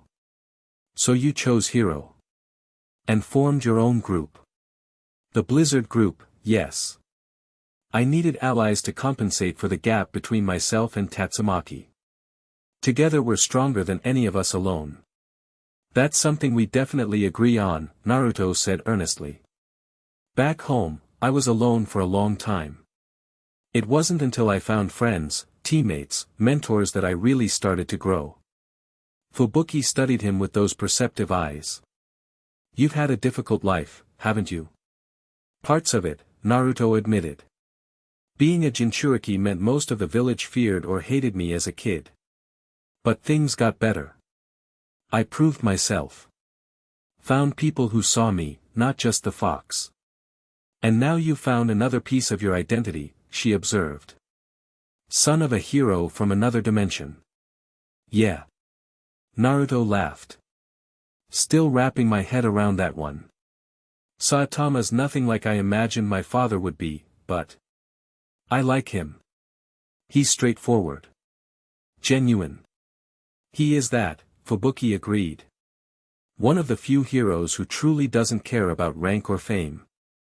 He just wants to help people. What about you? Why do you fight monsters? The question seemed to catch her off guard. It's complicated. Initially, it was about proving myself. Stepping out of Tatsumaki's shadow. Building something of my own. And now. She considered this, turning her teacup in her hands. Now it's about protection. My group, this city, the people in it. When you have power, you have responsibility.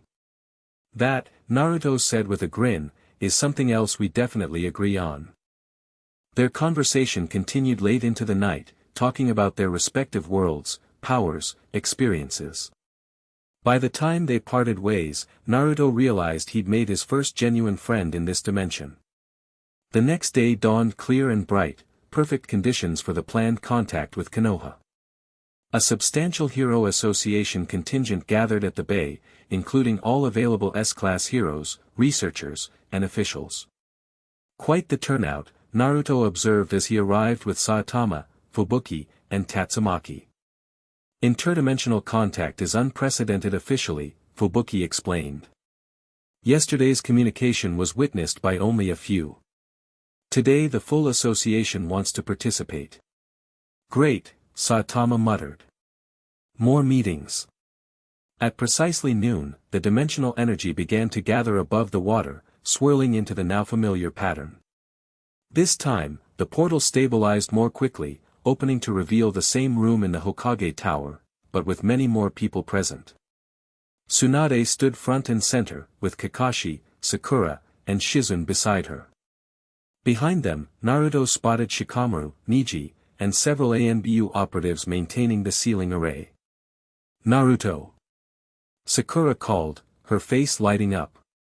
You're okay. Sakura-chan. Naruto grinned wide. Everyone. You're all working on this. Of course, idiot, she replied fondly. We couldn't just leave you stuck in another dimension. Tsunade stepped forward. We've stabilized the portal technique. With proper preparation, we believe we can create a passage large and stable enough for physical transit within 3 days. This was met with excited murmurs from both sides.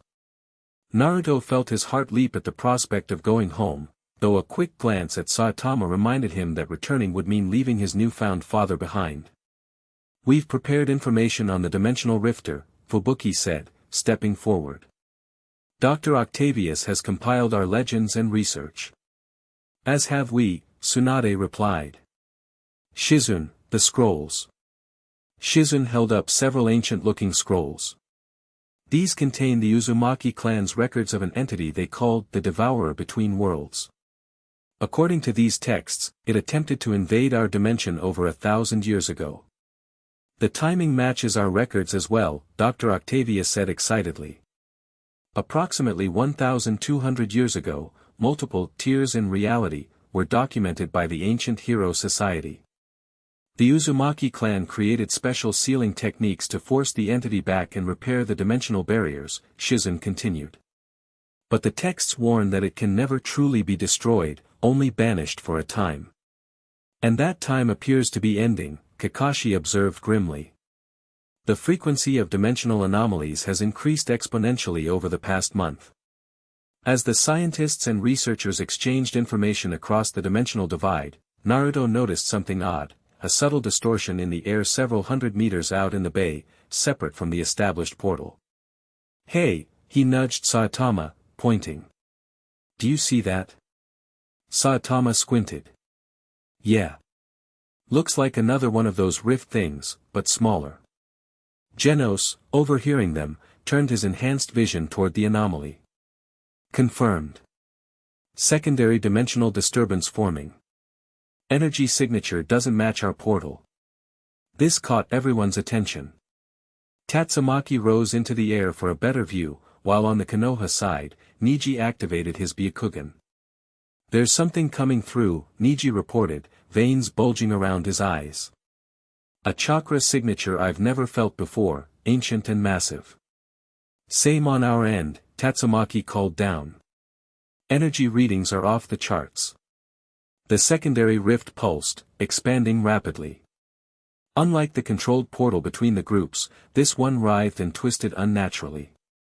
Everyone, defensive positions. Tsunade barked from the Konoha side. S-class heroes, prepare for potential hostiles, echoed the Hero Association director. The rift tore open with a sound like reality itself screaming. Through it emerged a figure, humanoid but wrong somehow, its proportions subtly distorted. It stood nearly 3 meters tall, with skin that shifted between translucent and solid, revealing glimpses of a skeletal structure unlike any human's. Its face featured too many eyes arranged in an asymmetrical pattern, and when it opened its mouth, it revealed row upon row of needle-like teeth. At last, it spoke, its voice reverberating unnaturally, the barriers thin enough for passage. "What is that thing?" Naruto asked, dropping into a fighting stance. "The dimensional rifter," Dr. Octavius whispered, face pale. "It matches the descriptions perfectly." The creature turned its many eyes toward the established portal, focusing on the ninja visible through it. "The Uzumaki seal weavers," it hissed with what sounded like hatred. "Your ancestors imprisoned me, but no longer. I have found the key." Its gaze shifted to Naruto, then to Saitama. "The father and son who exist in both realms yet belong to neither. Your dual nature has weakened the walls between worlds. Is it saying we caused this?" Naruto asked, horrified. "Not intentionally," Fubuki said quickly. "But your unique connection may have accelerated the natural deterioration of the dimensional barriers." "Correct, Esper," the rifter purred. "The blood bond across dimensions created hairline fractures. My servants exploited them, widened them." "Servants?" Atomic Samurai drew his blade. "What servants?" In answer, the rift behind the rifter pulsed again, and strange creatures began pouring through, dozens, then hundreds of them. They resembled a nightmarish fusion of monsters from the hero world and creatures Naruto recognized from his own, half-beast, half-human hybrids with chakra-infused bodies and monstrous physical enhancements. "Behold my army," the rifter proclaimed. "Gathered from the fragments between dimensions. Soon they will feast on both your worlds." "Not if I have anything to say about it," Naruto shouted, forming his signature hand sign. Multi-shadow clone jutsu. Hundreds of Naruto clones appeared, immediately engaging the hybrid creatures. The heroes leapt into action alongside them, while through the portal, Tsunade barked orders for defensive preparations. "Naruto," she called. "We need to close that rift. The Uzumaki scrolls contain a sealing technique, but it requires massive chakra input." "On it," Naruto replied, already forming more clones to fight his way toward the rifter. Saitama casually walked forward, eyeing the dimensional invader. "So you're the one causing all this trouble? You look pretty strong." The rifter's many eyes blinked in different patterns as it assessed Saitama. "Interesting. Your power exceeds normal parameters for either dimension. A worthy first meal." It lunged with shocking speed, a clawed hand extending impossibly to strike at Saitama. The bald hero simply sidestepped the attack, looking mildly impressed. "You're faster than most monsters," he acknowledged. The rifter roared in frustration, attacking again with multiple limbs that seemed to phase in and out of reality. Saitama dodged each strike with minimal movement, his bored expression never changing. Meanwhile, Naruto fought alongside Tatsumaki and Fubuki, cutting through swaths of hybrid creatures. The Esper sisters' powers complemented his own abilities perfectly, Tatsumaki clearing large groups with telekinetic blasts while Fubuki provided precision strikes and barriers. "We need to get closer to that rift," Naruto called. "Granny Tsunade, what's the sealing technique?" Through the portal, Shizun hurriedly unrolled a scroll, Tsunade and Kakashi studying it intently. "It requires physical contact with the rift itself," Kakashi relayed. And a specific sequence of 44 hand seals, followed by an enormous chakra injection. Can you memorize this, Naruto? Tsunade asked urgently. 44 seals. No way. Naruto shook his head while punching through another hybrid creature. Not in the middle of battle. I can, Kakashi said. With the Sharingan. But I'm on this side of the portal. Wait, Fubuki called, deflecting an attack with her psychic shield. What if we combine our approaches? Your sealing techniques with our technology. Dr. Octavius, who had taken shelter behind some equipment, perked up. Yes. We could use the dimensional communicators to transmit the seal pattern directly to Naruto. Worth a shot. Tsunade agreed. Kakashi, copy the sequence. Naruto, get to that rift. While this plan formed, Saitama continued his one-sided battle with the dimensional rifter. Despite the creature's reality-bending abilities and terrifying appearance, it couldn't land a single blow on the hero. Impossible, it snarled after another failed attack. No being can move beyond dimensional constraints. I'm just fast, Saitama shrugged. And you're starting to bore me. He finally threw a punch, not his full strength, but enough to test the creature's durability. To everyone's shock, his fist passed straight through the rifter as if it were a hologram. Fool, it laughed, its form rippling where Saitama had struck. I exist between dimensions. Physical attacks cannot harm my true form. Saitama frowned. That's inconvenient. Dad. Naruto called, fighting his way toward them. We need to seal it. Physical attacks won't work. Makes sense, Saitama nodded. It's all yours, then. The rifter turned its attention to Naruto, multiple eyes narrowing. The half-blood child. You cannot seal me, little Uzumaki. Your bloodline is diluted, weakened by this world's essence. We'll see about that. Naruto retorted, creating more clones to clear a path. Tatsumaki floated up beside him, green energy crackling around her small form. I'll get you to the rift. The rest is up to you, dimensional brat. With a gesture, she lifted Naruto and herself into the air, soaring above the chaotic battlefield toward the writhing tear in reality. The rifter howled in rage, sending tendrils of distorted space to intercept them. Incoming! Naruto warned. Tatsumaki didn't even flinch, her barriers deflecting the otherworldly attacks with pure psychic force. Focus on your sealing technique, she ordered. I'll handle defense. Through his earpiece, Naruto could hear Kakashi's voice from the Konoha side of the portal. I've memorized the sequence. Naruto, are you ready? As I'll ever be, he replied, watching the rift grow larger as they approached. The first sequence is, tiger, hare, dragon, ram, snake. Kakashi began reciting the complex series of hand seals while Dr. Octavius transmitted visual references to a small holographic display Fubuki had given Naruto. It was like the most complicated jutsu test imaginable, performed while flying through the air dodging interdimensional attacks. Stay focused, Tatsumaki snapped when he fumbled a seal. The fate of two worlds depends on this. No pressure or anything, Naruto muttered, starting the sequence again. Below, the battle intensified. Saitama, finding himself unable to harm the rifter directly, had turned his attention to the hybrid creatures, eliminating them with casual punches that created shockwaves across the bay. Genos, Bang, Atomic Samurai, and the other heroes formed a perimeter, preventing the invasion from spreading into the city. Through the portal, the ninja of Konoha provided support with long-range jutsu, targeting creatures that came close to the dimensional window. Sakura's medical knowledge proved invaluable in identifying weak points in the hybrid anatomy. Almost there, Tatsumaki announced as they neared the rift. Be ready. Naruto completed the seal sequence for the fourth attempt, his hands moving more confidently now. Ready. They halted directly in front of the rift, a swirling, chaotic tear in the fabric of reality.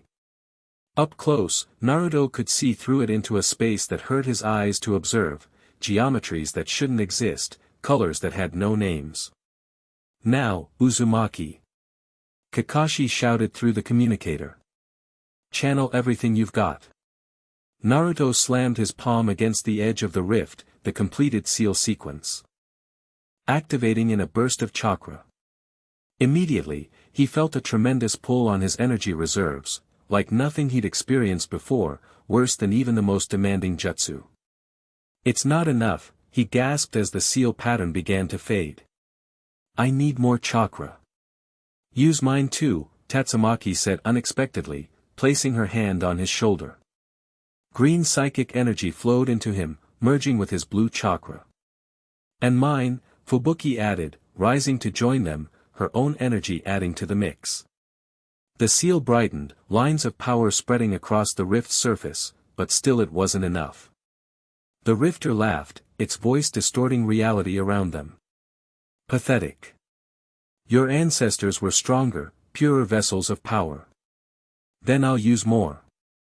Naruto shouted, reaching deep inside himself. Come on, you stupid fox. I know you're in there. We need your power now. For a moment, nothing happened. Then, deep within Naruto's mindscape, a familiar rumbling voice spoke, very well, brat. This creature offends even me. Take what you need. Red chakra erupted from Naruto, mixing with the blue and green energies already swirling around him. His features sharpened, whisker marks deepening, eyes turning crimson with slitted pupils. What is happening to him?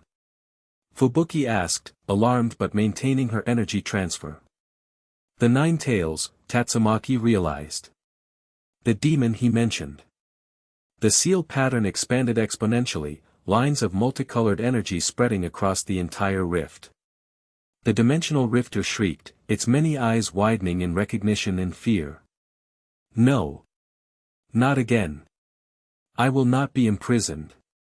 You don't have a choice. Naruto growled, his voice overlaid with the fox's deeper tones. This is our world, not yours. With a final surge of combined power, chakra, psychic energy, and the Nine Tails' might, the seal completed its pattern. The rift began to contract, drawing the rifter back into it despite its struggles.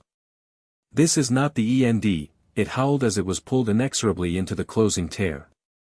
I will return. The barriers will continue to weaken. Then we'll be waiting, Naruto promised. With a final, reality-bending scream, the dimensional rifter vanished back into the space between worlds.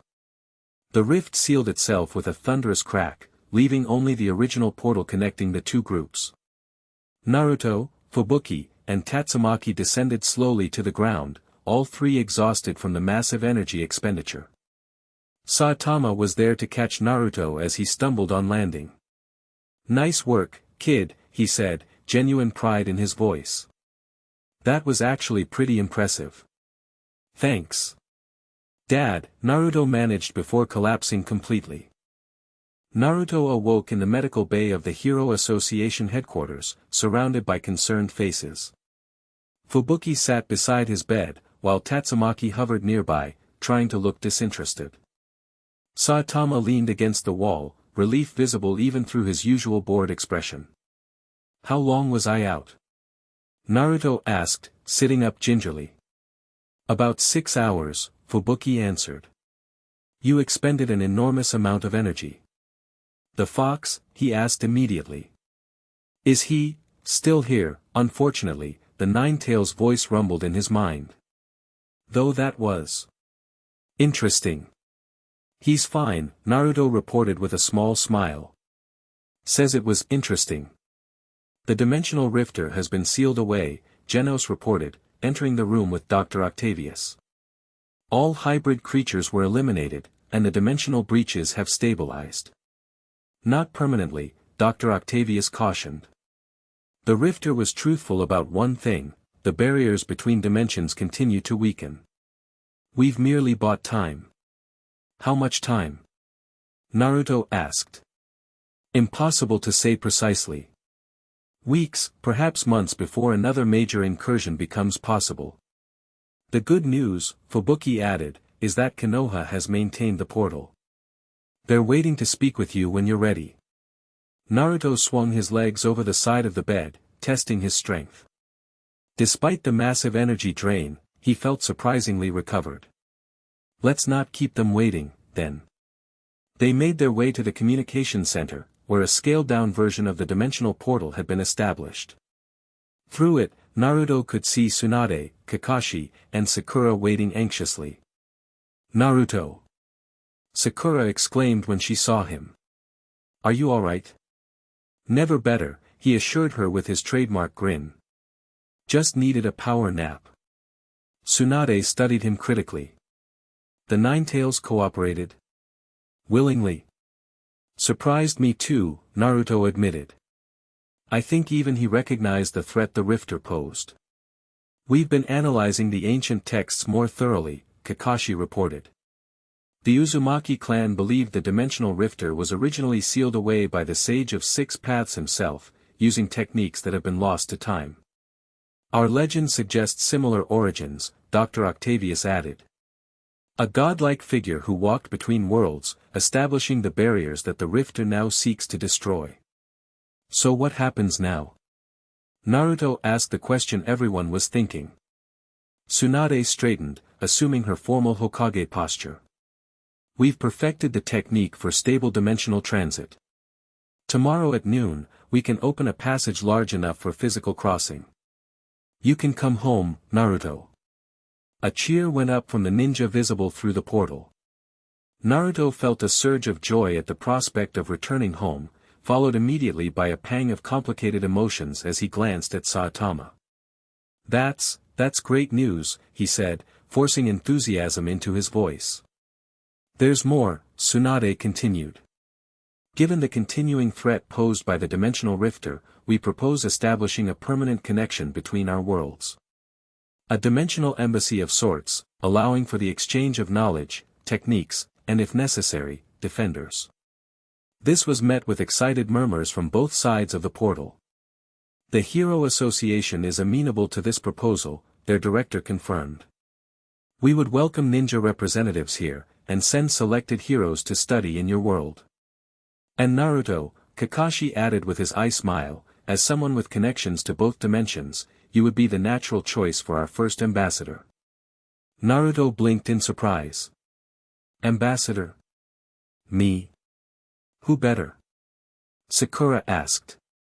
You've already made connections there, you understand both cultures, and well, your situation is unique. Naruto looked at the people around him, his friends from Konoha through the portal, and the new allies he'd made in this world. His gaze lingered on Saitama, who gave him a small nod of understanding. I'd be honored, he said finally. Though I'd still need to spend most of my time in Konoha. It's my home. Of course, Tsunade agreed. But regular visits between worlds would be essential for maintaining the connection.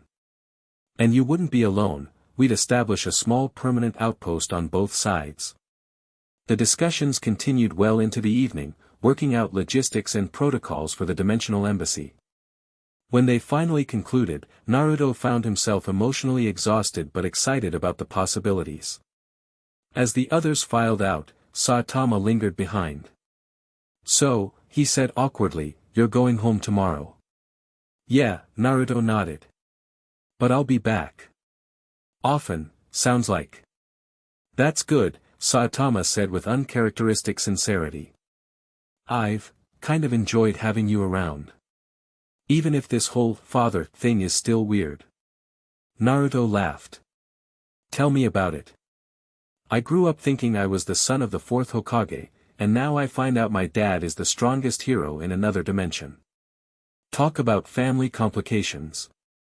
At least you got my good looks, Saitama joked, pointing to his bald head. Yeah, thankfully I missed that particular trait. They both laughed, the tension broken. For a moment, they stood in comfortable silence, neither quite sure how to proceed. I would have liked to have known, Saitama said suddenly. About you, I mean. If I'd remembered what happened back then, if I'd known I had a son somewhere. I know, Naruto said quietly. And hey, better late than never, right? We've got plenty of time to figure this father-son thing out now. Saitama nodded, then surprised Naruto by holding out his arms awkwardly. So, is this a hugging situation, or? Naruto didn't hesitate, stepping forward to embrace his father properly for the first time. Despite Saitama's overwhelming strength, his hug was gentle, careful. Take care of yourself, kid, he said as they separated.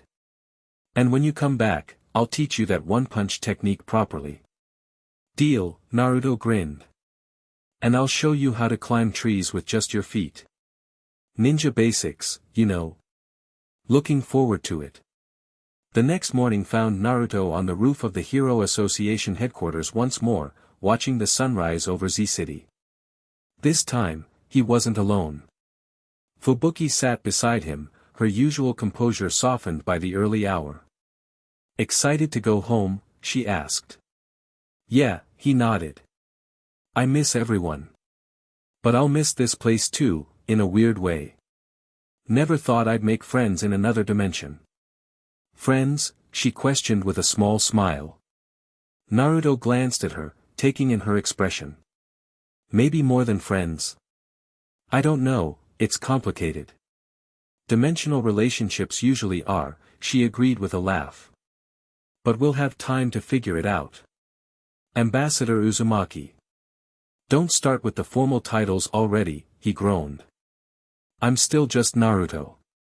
No, she said, suddenly serious. You're not just anything. You're the son of two worlds now. A bridge between dimensions. That's pretty special. When you put it that way, it sounds important. It is important, came Tatsumaki's voice as she floated up to join them.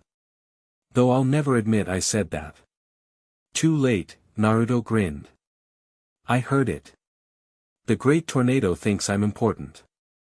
I think you're less annoying than initially expected, she corrected, though there was no real bite to her words. And, possibly useful in future crises. High praise, Fubuki translated with a wink to Naruto. Whatever, Tatsumaki shrugged. Just don't think this means I'll go easy on you during training when you return.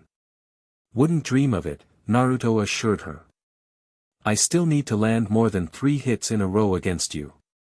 Keep dreaming, dimensional brat. They watched the city wake up together, an unlikely trio bound by recent battles and stranger connections.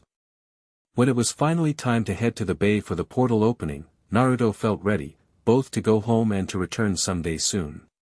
The gathering at the bay was even larger than the previous day. Heroes of all classes had come to witness the historic first physical crossing between dimensions. A platform had been constructed.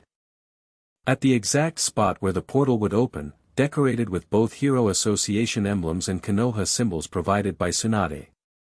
Naruto stood at the center of the platform, Saitama and the S-class heroes beside him. At precisely noon, the dimensional energies began to gather, swirling into the now familiar pattern but larger than ever before. The portal stabilized, expanding until it was large enough for a person to step through comfortably.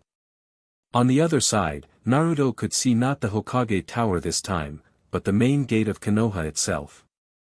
A welcoming committee waited, including all his friends and teammates. Whenever you're ready, Tsunade called through the portal. Naruto turned to the heroes who had become his friends in such a short time. I guess this is it. For now, anyway. One by one, he said his goodbyes, a respectful bow to Bang, a fist bump with Genos, a handshake with Atomic Samurai. Tatsumaki tried to maintain her aloof demeanor, but allowed a brief nod that conveyed more respect than words could. Don't forget what I taught you about energy control, she said stiffly. Your techniques still need refinement. Yes, sensei, Naruto teased, earning a scowl that didn't quite reach her eyes. Fubuki stepped forward next, surprising him with a gentle kiss on the cheek. Safe journey, Ambassador. We'll expect your return soon. Count on it, he promised, feeling his face heat slightly. Finally, he turned to Saitama. The hero who was his father stood awkwardly, hands in the pockets of his yellow jumpsuit. "So," Saitama said.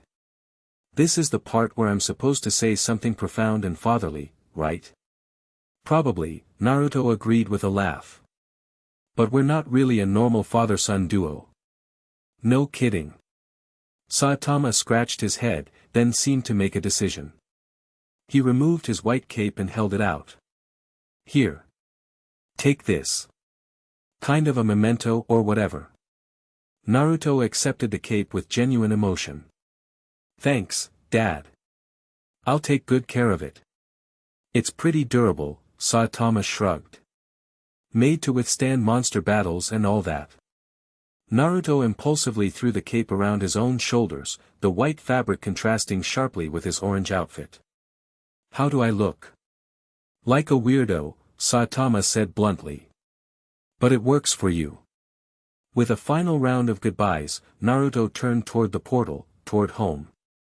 He took a deep breath, then stepped through the dimensional passage. The sensation was nothing like his accidental journey here, no disorientation, no pain, just a brief moment of weightlessness and then Konoha. Home. His friends surrounded him immediately, Sakura practically tackling him with a hug while Kakashi ruffled his hair affectionately. "Nice cape," Kiba snickered. "New fashion statement." "Gift from my dad," Naruto said, the words still strange but increasingly comfortable. "Pretty cool, huh?" As his friends bombarded him with questions about the other dimension, heroes, monsters, and his newfound father, Naruto glanced back through the portal. The heroes stood watching from the other side, Saitama front and center with a small, genuine smile on his usually expressionless face. Two worlds, connected. Two parts of his identity, finally united. And somewhere between dimensions, a sealed entity plotted its return. But that was a problem for another day. Today was for homecomings, reunions, and the beginning of something new. Naruto adjusted the white cape on his shoulders, feeling its weight like a promise. "So," he grinned at his friends, "who wants to hear about the time I helped defeat a centipede monster with one punch?" Chapter 3, The Son of One Punch. 3 months after establishing the dimensional embassy between Konoha and the Hero Association, Naruto stood atop the Hokage monument watching the sunset. The white cape his father had given him fluttered in the breeze, now a regular part of his outfit that had raised eyebrows at first but eventually became just another Naruto quirk. "Thought I'd find you up here," Sakura said, climbing the last few steps to join him. "Leaving tomorrow?" "Yeah. 2-week rotation this time." Naruto grinned, still watching the horizon. "The association's having some monster surge they want help with." "Just coincidentally during the Blizzard Group's anniversary celebration?" Sakura teased, nudging his shoulder. Naruto's face heated slightly. "That's just good timing." "Aha. She wasn't buying it. And the fact you've been messaging Fubuki every day has nothing to do with your eagerness to go back." "We discuss important ambassador stuff," he protested, but his grin gave him away. Life as the dimensional ambassador had settled into a rhythm Naruto actually enjoyed. 2 weeks in Konoha, then 1 week in Z-City, rotating between worlds while maintaining his ninja duties and newfound hero responsibilities. The small embassy outposts in both dimensions functioned smoothly, a compound near Konoha's gates housing visiting heroes, and a similar arrangement near the Hero Association headquarters. "Tsunade-sama wants to see you before you leave," Sakura reminded him. "Something about the dimensional monitoring seals." Naruto nodded. The seals, developed by combining Uzumaki techniques with Hero Association technology, tracked fluctuations in the barriers between worlds. Since banishing the dimensional rifter, the readings had remained stable, a fact that made everyone slightly uneasy rather than relieved. "Too quiet," Naruto murmured, echoing Tsunade's assessment from their last meeting. "Like it's gathering strength." "Let's hope it stays quiet a while longer," Sakura replied. "By the way, Sai completed the new embassy mural. You should check it out before you leave." Will do, Naruto promised, giving the sunset one last look before following her down. The Hokage's office bustled with activity. Shizun rushed between stacks of paperwork while Tsunade studied a complex array of seals projected on a special screen, technology borrowed from the Hero Association but powered by chakra. Ah, Naruto. Perfect timing, Tsunade waved him over. What do you make of this? She pointed to a small but distinct ripple in the otherwise stable pattern of dimensional energy. When did that start? Naruto asked, immediately serious. 3 days ago. Barely noticeable at first, but it's growing. Naruto studied the pattern. After months of traveling between dimensions, he developed a unique sensitivity to the energy flows. It doesn't look like a natural fluctuation. More like a probe. Tsunade's expression darkened. That's what I thought too. Someone, or something, is testing the barriers. The Rifter? Possibly. We've shared this data with Dr. Octavius. Their sensors detected the same anomaly. Naruto nodded, his usual carefree attitude replaced by the focus he'd developed as ambassador. I'll investigate from their side when I arrive tomorrow. Their dimensional tech might pick up something our seals can't. Good. And Naruto, Tsunade fixed him with a serious look, be careful. If the Rifter is returning, both worlds need to be prepared. Always am, he grinned, some of his characteristic confidence returning. Besides, I've been training. Got a few new tricks up my sleeve. So I've heard. Kakashi mentioned your taijutsu is becoming problematic for training partners. Naruto rubbed the back of his head sheepishly. Yeah, still working on holding back enough. Turns out Saitama's strength is pretty tricky to calibrate when mixed with chakra. Just try not to break any more of my jonin before the next Chunin exams, Tsunade said dryly. They're not as replaceable as training posts. The next morning, Naruto stood before the dimensional gate at Konoha's Special Operations Center, a building constructed specifically for the interdimensional initiative. His travel pack contained the usual essentials, plus scrolls with Tsunade's data and a few specialty items requested by the Hero Association. Ambassador Uzumaki, ready for transit, he announced to the operation team, still finding the formal title slightly amusing. The gate technicians, a mix of sealing experts and chakra specialists, activated the array. The familiar swirl of energies coalesced into a stable portal, through which Z-City's special reception chamber was visible. With a casual salute to the team, Naruto stepped through. The transition had become almost routine, a brief moment of dimensional shift, then solid ground on the other side. The reception chamber housed similar technology to Konoha's, albeit with more metal and electronics than sealing arrays. Welcome back, Ambassador, Fubuki greeted him, her professional tone belied by the warmth in her eyes. Hey Fubuki, Naruto grinned, dropping the formal act immediately. Miss me? The association missed its interdimensional consultant, she replied primly, but a small smile tugged at her lips. Your tactical input has been valuable during recent monster surges. And? She rolled her eyes, relenting. And I may have personally found the embassy somewhat duller in your absence. That's more like it, he laughed. As they walked from the reception chamber toward the association headquarters, Fubuki updated him on recent developments, monster activity patterns, hero deployments, research progress. Naruto listened attentively, but also noted the subtle changes in her demeanor since his last visit. She seemed more relaxed around him, her usual formal facade softening. So this monster surge, Naruto prompted once the briefing concluded, anything unusual about it? Actually, yes. Fubuki's expression turned serious. They're exhibiting new adaptations, abilities that seem designed specifically to counter certain heroes. Almost as if they're being modified. Modified? Naruto frowned. By what? Or who? That's the question. Dr. Octavius has been analyzing tissue samples. He's eager to show you his findings. They entered the headquarters lobby, where the usual commotion of heroes coming and going paused briefly as people noticed Naruto. His distinctive appearance, spiky blonde hair, whisker marks, and now the white cape over his orange and black outfit, had become a familiar sight, but still drew attention. "Dimensional Brat's back," came a familiar voice from above. Tatsumaki floated down from an upper level, arms crossed in her typical pose. Despite her seemingly dismissive greeting, Naruto had learned to read the subtle signs of approval in her expression. "Missed you too, Tornado," he replied with a grin. "How's Z-City's strongest Esper been keeping busy? Still scaring rookie heroes for fun?" "They need toughening up," she sniffed, but there was less bite in her tone than months ago. Their rivalry had evolved into something resembling mutual respect, especially after several joint combat operations. "Ambassador," Genos appeared, mechanical eyes scanning Naruto efficiently.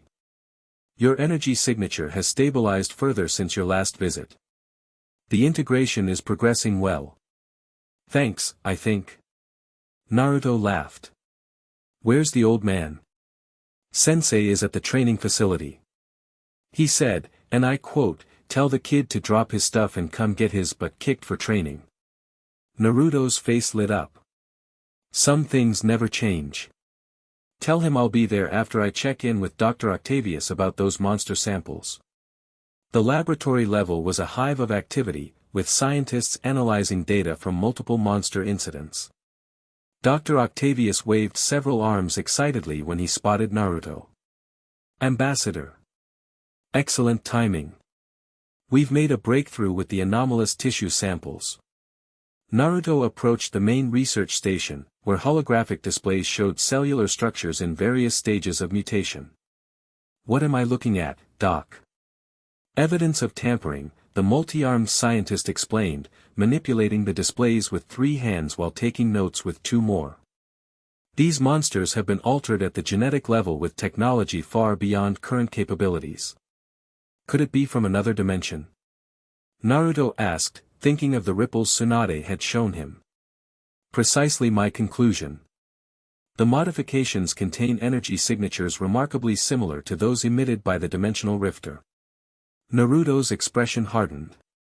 "I was afraid you'd say that. We've detected unusual fluctuations in the dimensional barriers from our side too." He shared Tsunade's data, which Dr. Octavius absorbed with growing concern. "This confirms our worst fears," the scientist muttered. "The rifter wasn't destroyed, merely banished. And now it's found another way to influence our world, by sending its altered creatures through microrifts too small for our sensors to detect individually." "But why?"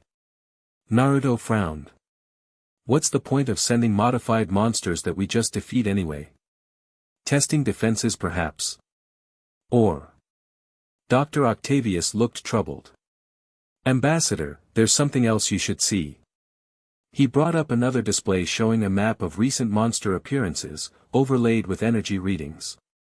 The pattern formed a distinctive shape, a spiral centered on Z-City but with tendrils reaching toward the dimensional embassy. "It's creating a pattern," Naruto realized. "Some kind of massive seal or array." "Not creating," Dr. Octavius corrected. "Activating. We believe these monster attacks are triggering dormant energy nodes planted months ago, during the initial incursions. We need to alert both sides immediately," Naruto said, already turning toward the exit. "If the rifter is planning something big," the building shook violently, alarms blaring throughout the facility. Emergency lights flashed as the security system engaged. "Warning, multiple disaster-level dragon threats detected. All S-class heroes respond immediately." Naruto exchanged a grim look with Dr. Octavius. "Looks like we're out of time for warnings." The scene outside headquarters was chaos. Not 1 but 5 massive monsters attacked simultaneously, each with bizarre modifications that made them unlike any previous threats. One resembled a dragon but with crystalline growths that refracted energy attacks. Another appeared mechanical but with biological components pulsing beneath its metal skin. Heroes engaged the creatures across the city, but were clearly struggling against their unusual adaptations. Naruto spotted Saitama punching through one monster only to have it regenerate instantly, its tissue reconstructing around the impact point. "Dad," he called, leaping to join him. "These aren't normal monsters." "Yeah, noticed that," Saitama replied, his usual deadpan somehow conveying annoyance. "This one won't stay dead. Punched it 7 times already." "They're modified by the Rifter," Naruto explained, creating shadow clones to flank the regenerating beast. "It's using them to activate some kind of array across the city." Saitama sighed. "Great. Another complicated plot when I could be catching the weekend sales." Despite his complaints, Naruto noted how his father positioned himself protectively between the monster and the civilian evacuation routes. For all his apparent apathy, Saitama's hero instincts were unmatched. "We need to disrupt the pattern," Naruto said, formulating a plan. "If we can identify the energy nodes," a massive explosion several blocks away interrupted him. Through the smoke, he glimpsed Tatsumaki battling the crystalline dragon, her psychic powers partially reflected by its unusual structure. "Go help Tornado," Saitama instructed. "I'll handle this regenerating thing." "You sure?" "It'll die eventually if I hit it enough times," Saitama shrugged. "Persistence beats regeneration." Naruto nodded, summoning more clones. "Half of you, spread out and locate energy nodes across the city. Look for unusual chakra signatures. The rest, with me." He raced toward Tatsumaki's battle, the white cape streaming behind him. In the months since discovering his heritage, Naruto had developed a fighting style uniquely his own, combining shadow clones and Rasengan with precisely controlled bursts of Saitama-inherited strength. He'd also learned to harmonize his chakra with the physical power, creating effects neither world had seen before. Tatsumaki was holding her own against the crystal dragon, but clearly frustrated by its ability to refract her psychic attacks. She spotted Naruto approaching and actually looked relieved. "About time," she called. "This thing redirects energy. Then let's try something solid." Naruto replied, channeling chakra to his fist while carefully modulating his strength, a technique that had taken months to perfect. He launched himself at the dragon's flank, his enhanced punch connecting with devastating precision. The crystalline structure cracked but didn't shatter, absorbing some of the impact energy and redirecting it outward in a shockwave that Tatsumaki barely blocked. "Careful," she warned. "It's using our own power against us."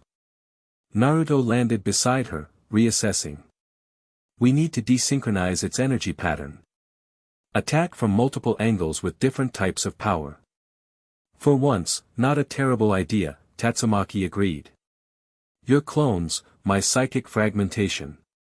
They synchronized their assault, dozens of Naruto clones attacking from every angle with varying techniques while Tatsumaki split her psychic energy into countless smaller projectiles. The dragon couldn't refract everything at once, its crystalline structure developing fractures as the dissonant energies disrupted its internal resonance. "Now!" Naruto called, forming a specialized Rasengan he developed for piercing barriers. "Wind style, drilling breakthrough." The technique struck a major fracture point, tunneling through the weakened crystal. At the same moment, Tatsumaki concentrated her power into the same opening, the combined assault finally overwhelming the monster's defenses. It shattered into thousands of crystal shards that dissolved into strange, glowing particles. "Energy release detected," Naruto muttered, recognizing the signature from his clone's reconnaissance. "Just like the doc said, it's activating nodes." Tatsumaki floated closer, breathing hard from the exertion. "What are you talking about?" Naruto quickly explained Dr. Octavius's discovery, the pattern of energy nodes, the Rifter's influence, the apparent activation sequence. "So defeating the monsters actually helps its plan?" Tatsumaki asked incredulously. "That's inconveniently clever." "We need to," Naruto began, then froze as his clone network suddenly fed him critical information. "Oh no." "What?" "The pattern. It's not centered on Z-City like we thought." Naruto's expression was grim. "It's centered on the dimensional gate. The rifter is trying to force it open permanently. Before Tatsumaki could respond, their communicators crackled with an emergency broadcast from headquarters, all heroes. Dimensional breach detected at embassy coordinates. Repeat, major breach in progress. They exchanged one look before Tatsumaki grabbed Naruto with her psychic power, launching them both toward the embassy at breakneck speed. The dimensional embassy compound was enveloped in chaotic energy, the stable portal between worlds now a writhing mass of distorted space. Association staff and Konoha ninja stationed at the facility had established a perimeter, but were clearly struggling against the surging power. Naruto and Tatsumaki landed amid a group of S-class heroes already on scene, including Bang, Atomic Samurai, and Genos. Assessment? Naruto demanded, falling easily into his ambassador role. The gate began malfunctioning approximately 7 minutes ago, Genos reported. Energy readings indicate external manipulation of the dimensional parameters. Can we see the other side? Naruto asked, worried about Konoha. Intermittently, Bang replied. Your Hokage appeared briefly, coordinating their response. Both sides are experiencing the same disruption. The distorted gate pulsed, briefly stabilizing enough to reveal the Konoha side where Tsunade, Kakashi and several ANBU worked frantically with sealing techniques. The image lasted only seconds before dissolving back into chaos. The monster attacks were a diversion, Naruto realized. Drawing us away while it targeted the gate directly. Where's Fubuki? He asked suddenly, not seeing her among the responders. Inside, Atomic Samurai answered grimly, nodding toward the embassy building. She was working with the gate technicians when the disruption began. Communications with the interior have been cut off. Naruto's heart dropped. I'm going in. Inadvisable, Genos stated. Dimensional energy within the structure is highly unstable. Even S-class heroes risk molecular disruption. Good thing I'm not just a hero, Naruto replied, already forming shadow clones. I'm also a ninja with dimensional energy already integrated into my chakra system. Before anyone could argue further, a new distortion appeared above the embassy, larger and more menacing than the gate disruption. The air tore open, reality itself seeming to scream as the dimensional barrier was forcibly breached. Through this new rift, a familiar figure emerged, the dimensional rifter, but changed from their previous encounter. Its form had solidified, becoming more definitively physical while still retaining that unsettling wrongness that hurt the eyes to observe directly. At last, its voice reverberated across dimensions. The gateway opens. More figures appeared behind it, twisted amalgamations of creatures from both worlds, neither fully monster nor shinobi but horrifying combinations of both. Your seals weakened me, the rifter addressed Naruto directly, its many eyes focusing with malevolent recognition. But also educated me. I have learned your techniques, child of two worlds. Adapted them. Improved them. Great, it's monologuing, Tatsumaki muttered. Typical villain behavior. The rifter's attention shifted to her. The Esper speaks boldly. But your power cannot touch what exists between dimensions. Maybe not alone, came Saitama's voice as he landed beside them, having apparently finished with his regenerating opponent. But we're not exactly alone here. The rifter actually hesitated, its many eyes blinking in irregular patterns. The father. The anomaly whose strength defies dimensional constraints. You cannot harm me directly, but your offspring. Its gaze returned to Naruto. He has become the bridge I needed. What's it talking about? Naruto demanded. Your unique energy signature, Dr. Octavius called, having arrived with monitoring equipment. Half ninja chakra, half hero strength, you exist in both dimensional frequencies simultaneously. And now, the rifter continued, raising limbs that shifted between solid and ethereal, I will claim that power for myself.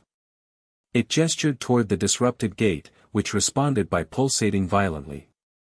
The embassy building shook, parts of its structure beginning to dissolve into the dimensional chaos. Fubuki's still in there. Naruto shouted, already running toward the entrance. "Naruto, wait!" Saitama called, but too late. Naruto plunged into the destabilizing building, immediately assaulted by conflicting dimensional energies that tore at his physical form. Only his unique constitution, reinforced by both Ninetales chakra and inherited strength, kept him from being ripped apart. "Fubuki," he called, navigating corridors that twisted unnaturally between dimensions. "Where are you?" "Naruto." Her voice came faintly from the direction of the gate control room. "Stay back. It's too unstable." He pushed forward, finding the control room in a state of dimensional flux, half in the hero world, half seemingly phased into another reality altogether. Equipment sparked and failed as reality itself fluctuated around it. Fubuki stood at the main control panel, maintaining a psychic barrier around herself and 3 technicians. Her face was strained with effort, blood trickling from her nose with the exertion of holding back forces no human was meant to contain.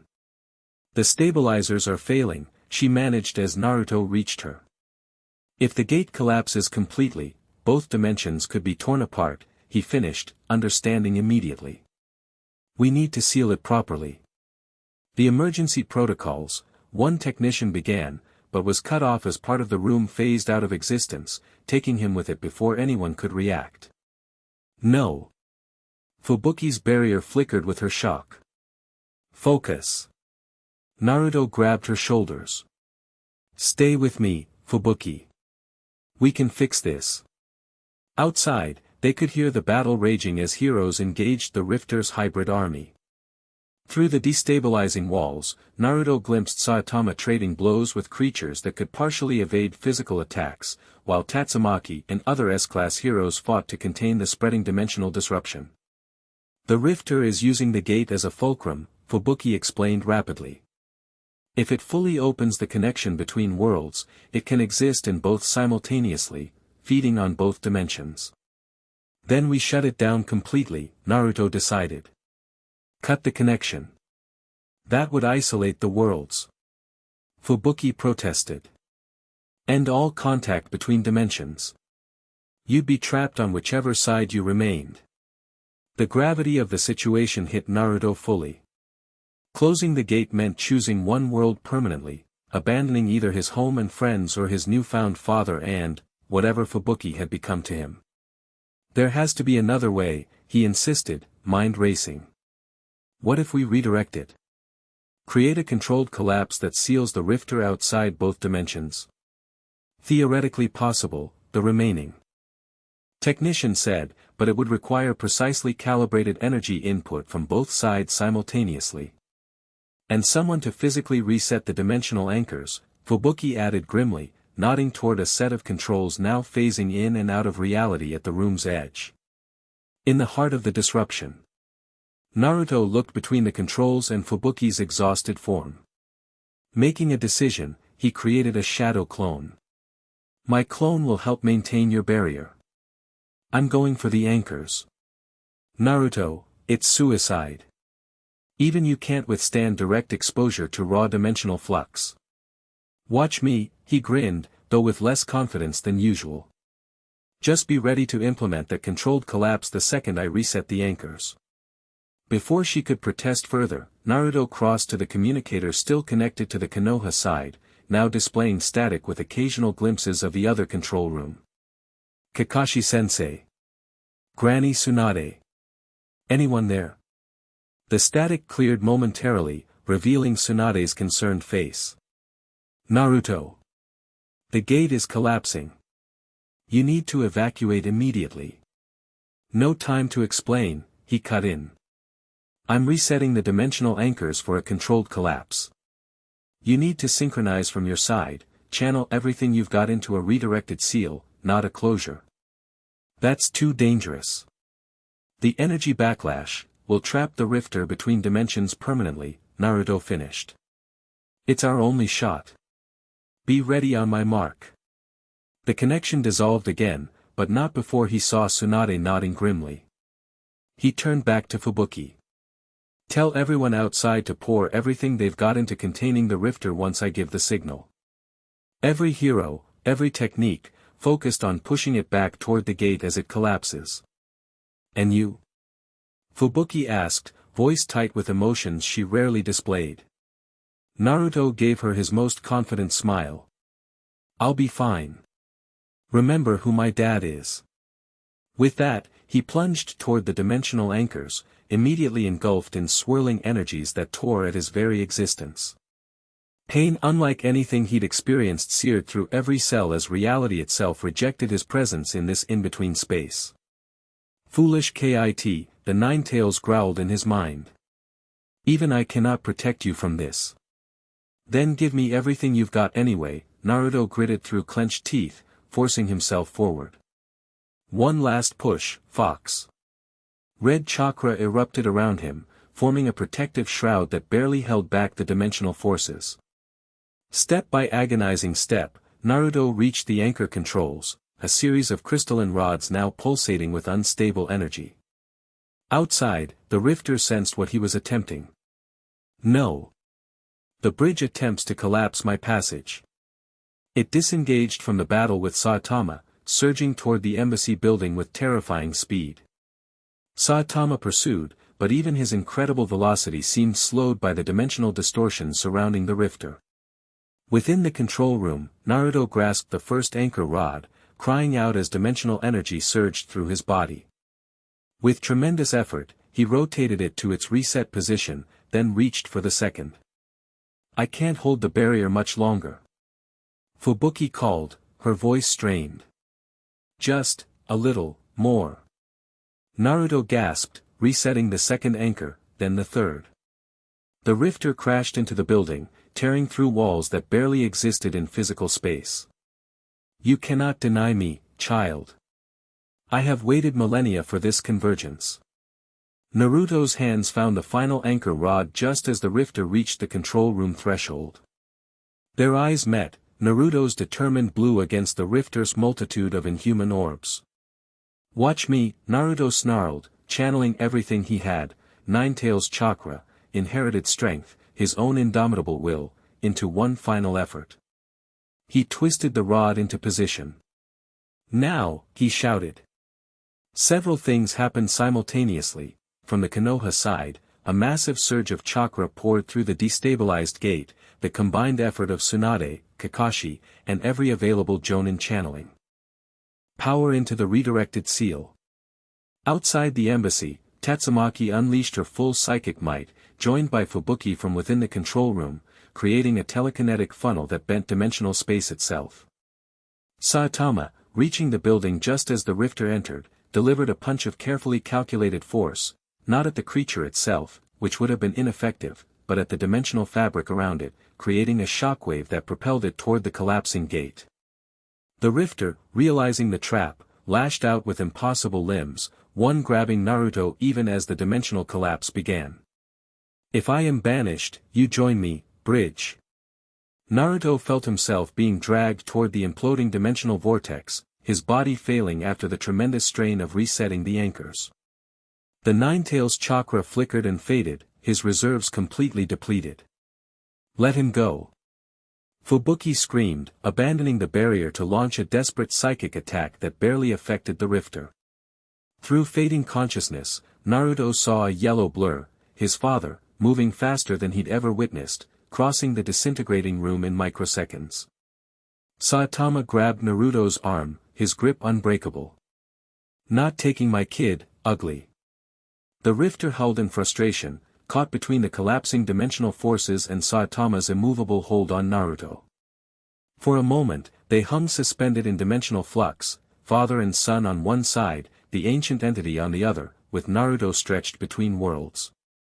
"You've got to let go, Dad," Naruto managed, seeing the dimensional energies intensifying to catastrophic levels. "The collapse, not happening," Saitama replied with uncharacteristic emotion. "Found you too recently to lose you now." With one tremendous heave, Saitama pulled Naruto free of the Rifter's grip. The sudden release sent them both tumbling backward as the dimensional collapse reached critical mass. The Rifter shrieked in rage and terror as it was sucked into the imploding vortex. "This is not the end. I will return. I will always return. Not in our lifetime, Naruto whispered as the gate collapsed completely, sealing the rifter between dimensions in a prison of its own making. The dimensional energies stabilized, then dissipated, leaving the embassy in ruins but reality itself intact. In the sudden silence, Naruto lay on the floor of what remained of the control room, his father kneeling beside him and Fubuki rushing to join them. Did it work? Naruto asked weakly. Gates gone, Saitama confirmed. Monster 2. Both dimensions. Naruto struggled to sit up. Stable, according to remaining sensors, Fubuki reported, helping support him. You did it, Naruto. The rifter is contained. But at what cost? He looked around at the destroyed gateway. The connection between worlds. Before anyone could respond, a small, localized distortion appeared in the center of the room, not the chaotic energy of before, but a controlled, precisely formed mini-portal barely the size of a dinner plate. Through it, they could see Tsunade's face. Naruto. Are you alright? The main gate collapsed, but we've managed to establish this emergency channel. Granny Tsunade. Naruto exclaimed, relief flooding through him. You're okay. Everyone's okay. Thanks to you, yes. Her expression was a mixture of pride and exasperation. Though you nearly got yourself killed in the process. Again. The connection between worlds, he asked urgently. Kakashi's face appeared beside Tsunade's. Severely damaged but not destroyed. The dimensional anchors you reset created a template we can rebuild from, though it will take time. Months, perhaps a year to re-establish stable transit. But communication is possible immediately, Tsunade added. Small portals like this one can be maintained with minimal energy. Naruto slumped in relief, Fubuki's arms still supporting him. So I'm stuck here for a while, huh? Afraid so, Kakashi confirmed. Consider it an extended ambassador mission. Saitama, still kneeling beside them, cleared his throat. Awkwardly. Guess you're bunking with me for a bit, kid. I have a spare room at my apartment, Fubuki offered simultaneously. They looked at each other, then at Naruto, who couldn't help but laugh despite his exhaustion. We'll figure it out, he assured them. We've got time. 6 months later, Naruto stood atop the Hero Association's newly rebuilt headquarters, watching the sunset over Z-City. His white cape fluttered in the evening breeze, now adorned with orange flame patterns along the bottom edge, a gift from Fubuki for his 18th birthday. The dimensional embassy had been reconstructed, though the gate itself remained inactive while scientists and seal masters from both worlds collaborated on a safer, more stable design. Small communication portals operated daily, allowing Naruto to maintain contact with his friends in Konoha. Thought I'd find you up here, Fubuki said, joining him at the railing. Missing home? Always a little, he admitted. But this place has become home too, in a way. Life in Z-City had settled into an unexpectedly comfortable routine. Naruto had officially joined the Hero Association as a special class operative, taking on missions that suited his unique abilities while helping train other heroes in adaptable combat techniques. He split his living arrangements between Saitama's apartment, now slightly less Spartan thanks to Naruto's influence, and Fubuki's much nicer place across town. Dinner at Bang's tonight, she reminded him. The old man insists on celebrating your 6-month heroversary, as he calls it. Naruto grinned. Wouldn't miss it. Is Tornado coming? Surprisingly, yes. Though she claims it's just because she was invited first and wouldn't want to disappoint Master Bang. Their relationship had evolved significantly over these months, from wary allies to genuine friends with a competitive edge that pushed them both to improve. Tatsumaki still called him dimensional brat, but now with a tone that almost resembled affection. And Saitama? Already there. Geno said something about your father discovering the concept of bringing extra containers for leftovers. Naruto laughed. Some things never changed. His powers had continued to develop during his extended stay, the unique combination of chakra and inherited strength reaching new levels of harmony.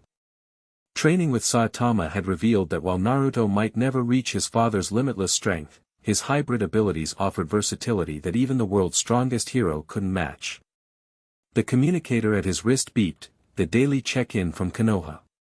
He activated it, and a small portal opened above his palm, revealing Tsunade's face. Right on time for once, she noted with approval. Progress report. Gate reconstruction proceeding on schedule, he reported. Dr. Octavius believes we can attempt a test activation within 2 months. Our SEAL masters concur, Tsunade nodded. Though Kakashi insists on triple redundancy in the containment arrays this time. Can't blame him after what happened, Naruto replied. How is everyone? Missing you, of course, but managing. Sakura sends her regards, and Ichiraku asks when you'll return to prevent them from going out of business. Naruto laughed. Tell them soon. And that I'm bringing visitors when I do. Tsunade's expression softened slightly. Your father. And Fubuki, he added, glancing at the Esper beside him, who smiled at the mention. I want them to see Konoha properly, not just through emergency portals. They'll be welcome, Tsunade assured him. Though I expect Kakashi will want to test Saitama's abilities personally. Poor Kakashi-sensei doesn't know what he's asking for, Naruto grinned. After a few more minutes of updates, the communication ended with promises to connect again tomorrow. Naruto closed the portal with a practiced gesture, then turned to Fubuki. Ready for dinner? I'm starving after today's patrol. She nodded, but hesitated before turning to leave.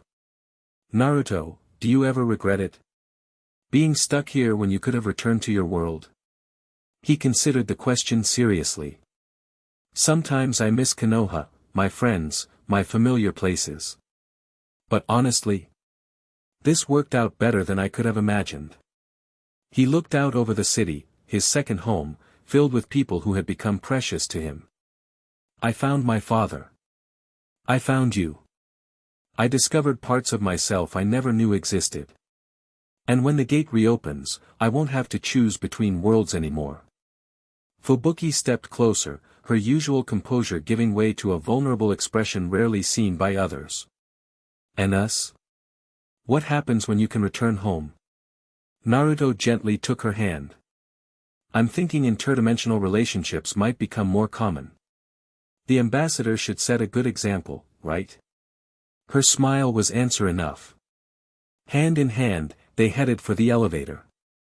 As they descended toward street level, Naruto reflected on the strange journey that had brought him here, a dimensional accident that had revealed his true heritage, connected 2 worlds, and ultimately expanded his family in ways he'd never imagined possible.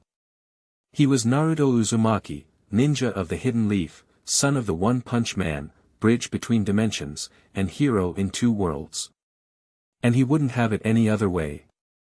That evening, in a private dining room at Bang's favorite restaurant, a strange family gathered. Saitama sat at the head of the table, his perpetually bored expression occasionally breaking into genuine smiles as he watched his son regale the others with tales of his latest heroic exploits. Beside Naruto, Fubuki listened attentively, her usual aloof demeanor completely absent in this intimate setting. Across from them, even Tatsumaki seemed relaxed, arguing good-naturedly with Naruto about whose technique had been more effective in their recent joint mission. Genos documented everything with his usual thoroughness, while Bang offered wisdom that everyone pretended to heed. Other heroes came and went throughout the evening, dropping by to share a drink or story before continuing their patrols. So, Saitama said during a lull in conversation, this gate thing. When it reopens, you'll be heading back. The question silenced the table. Everyone looked to Naruto, who set down his drink thoughtfully. I'll definitely visit Konoha regularly, he said carefully. It's still my village, my original home. Saitama nodded, his expression unreadable. But, Naruto continued with a grin, someone's gotta keep teaching these heroes how ninja do things. And I can't let my old man get rusty without some decent competition. Relief visibly passed through Saitama, though he quickly covered it with his usual indifference. Like your competition. You still can't even break a sweat on my forehead. Give me time. Naruto laughed. I'm still growing into this whole son of One Punch Man thing. You're doing fine, kid, Saitama said quietly, with uncharacteristic sincerity. Better than fine. The simple praise from his usually taciturn father meant more to Naruto than any formal recognition from the Hero Association or even Konoha. Later, as the celebration wound down, Naruto stepped outside for a moment of quiet reflection. The night sky above Z City glittered with stars, the same stars that shone over Konoha, he realized. Different world, same universe. A familiar presence joined him outside. Heavy thoughts? Saitama asked, hands in the pockets of his hero suit. Not really, Naruto replied. Just appreciating how things turned out.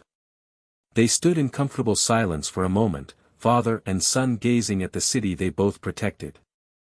You know, Saitama said eventually, I was pretty terrible at the whole father thing when you showed up. Still am, probably. You're better than you think, Naruto assured him. You showed up when it counted. Literally pulled me from between dimensions. Couldn't let my kid get dragged off by some ugly monster, Saitama shrugged, but there was genuine emotion beneath the casual response. Kind of gotten used to having you around. Same, Naruto smiled. Who'd have thought dimensional travel would lead to actual family reunions?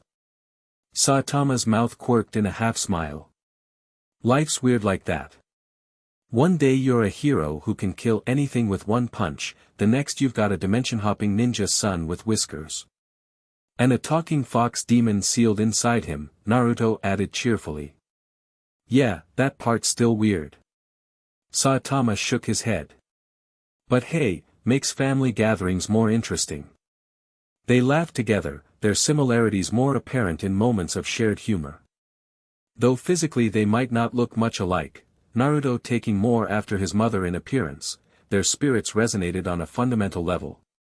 We should head back in, Naruto suggested. Before Genos organizes a search party. As they turned toward the restaurant door, a small, barely perceptible ripple appeared in the air several meters away, a minor dimensional fluctuation, the kind that had become common in the months since the Rifter's defeat. Most were harmless aftereffects of the dimensional war, quickly fading without consequence. This one, however, lingered just long enough for a whisper to escape, so faint that even Naruto's enhanced senses barely detected it. I wait. I watch. I will return. Then it was gone, the night air still and normal once more. Naruto and Saitama exchanged a look, both had heard it.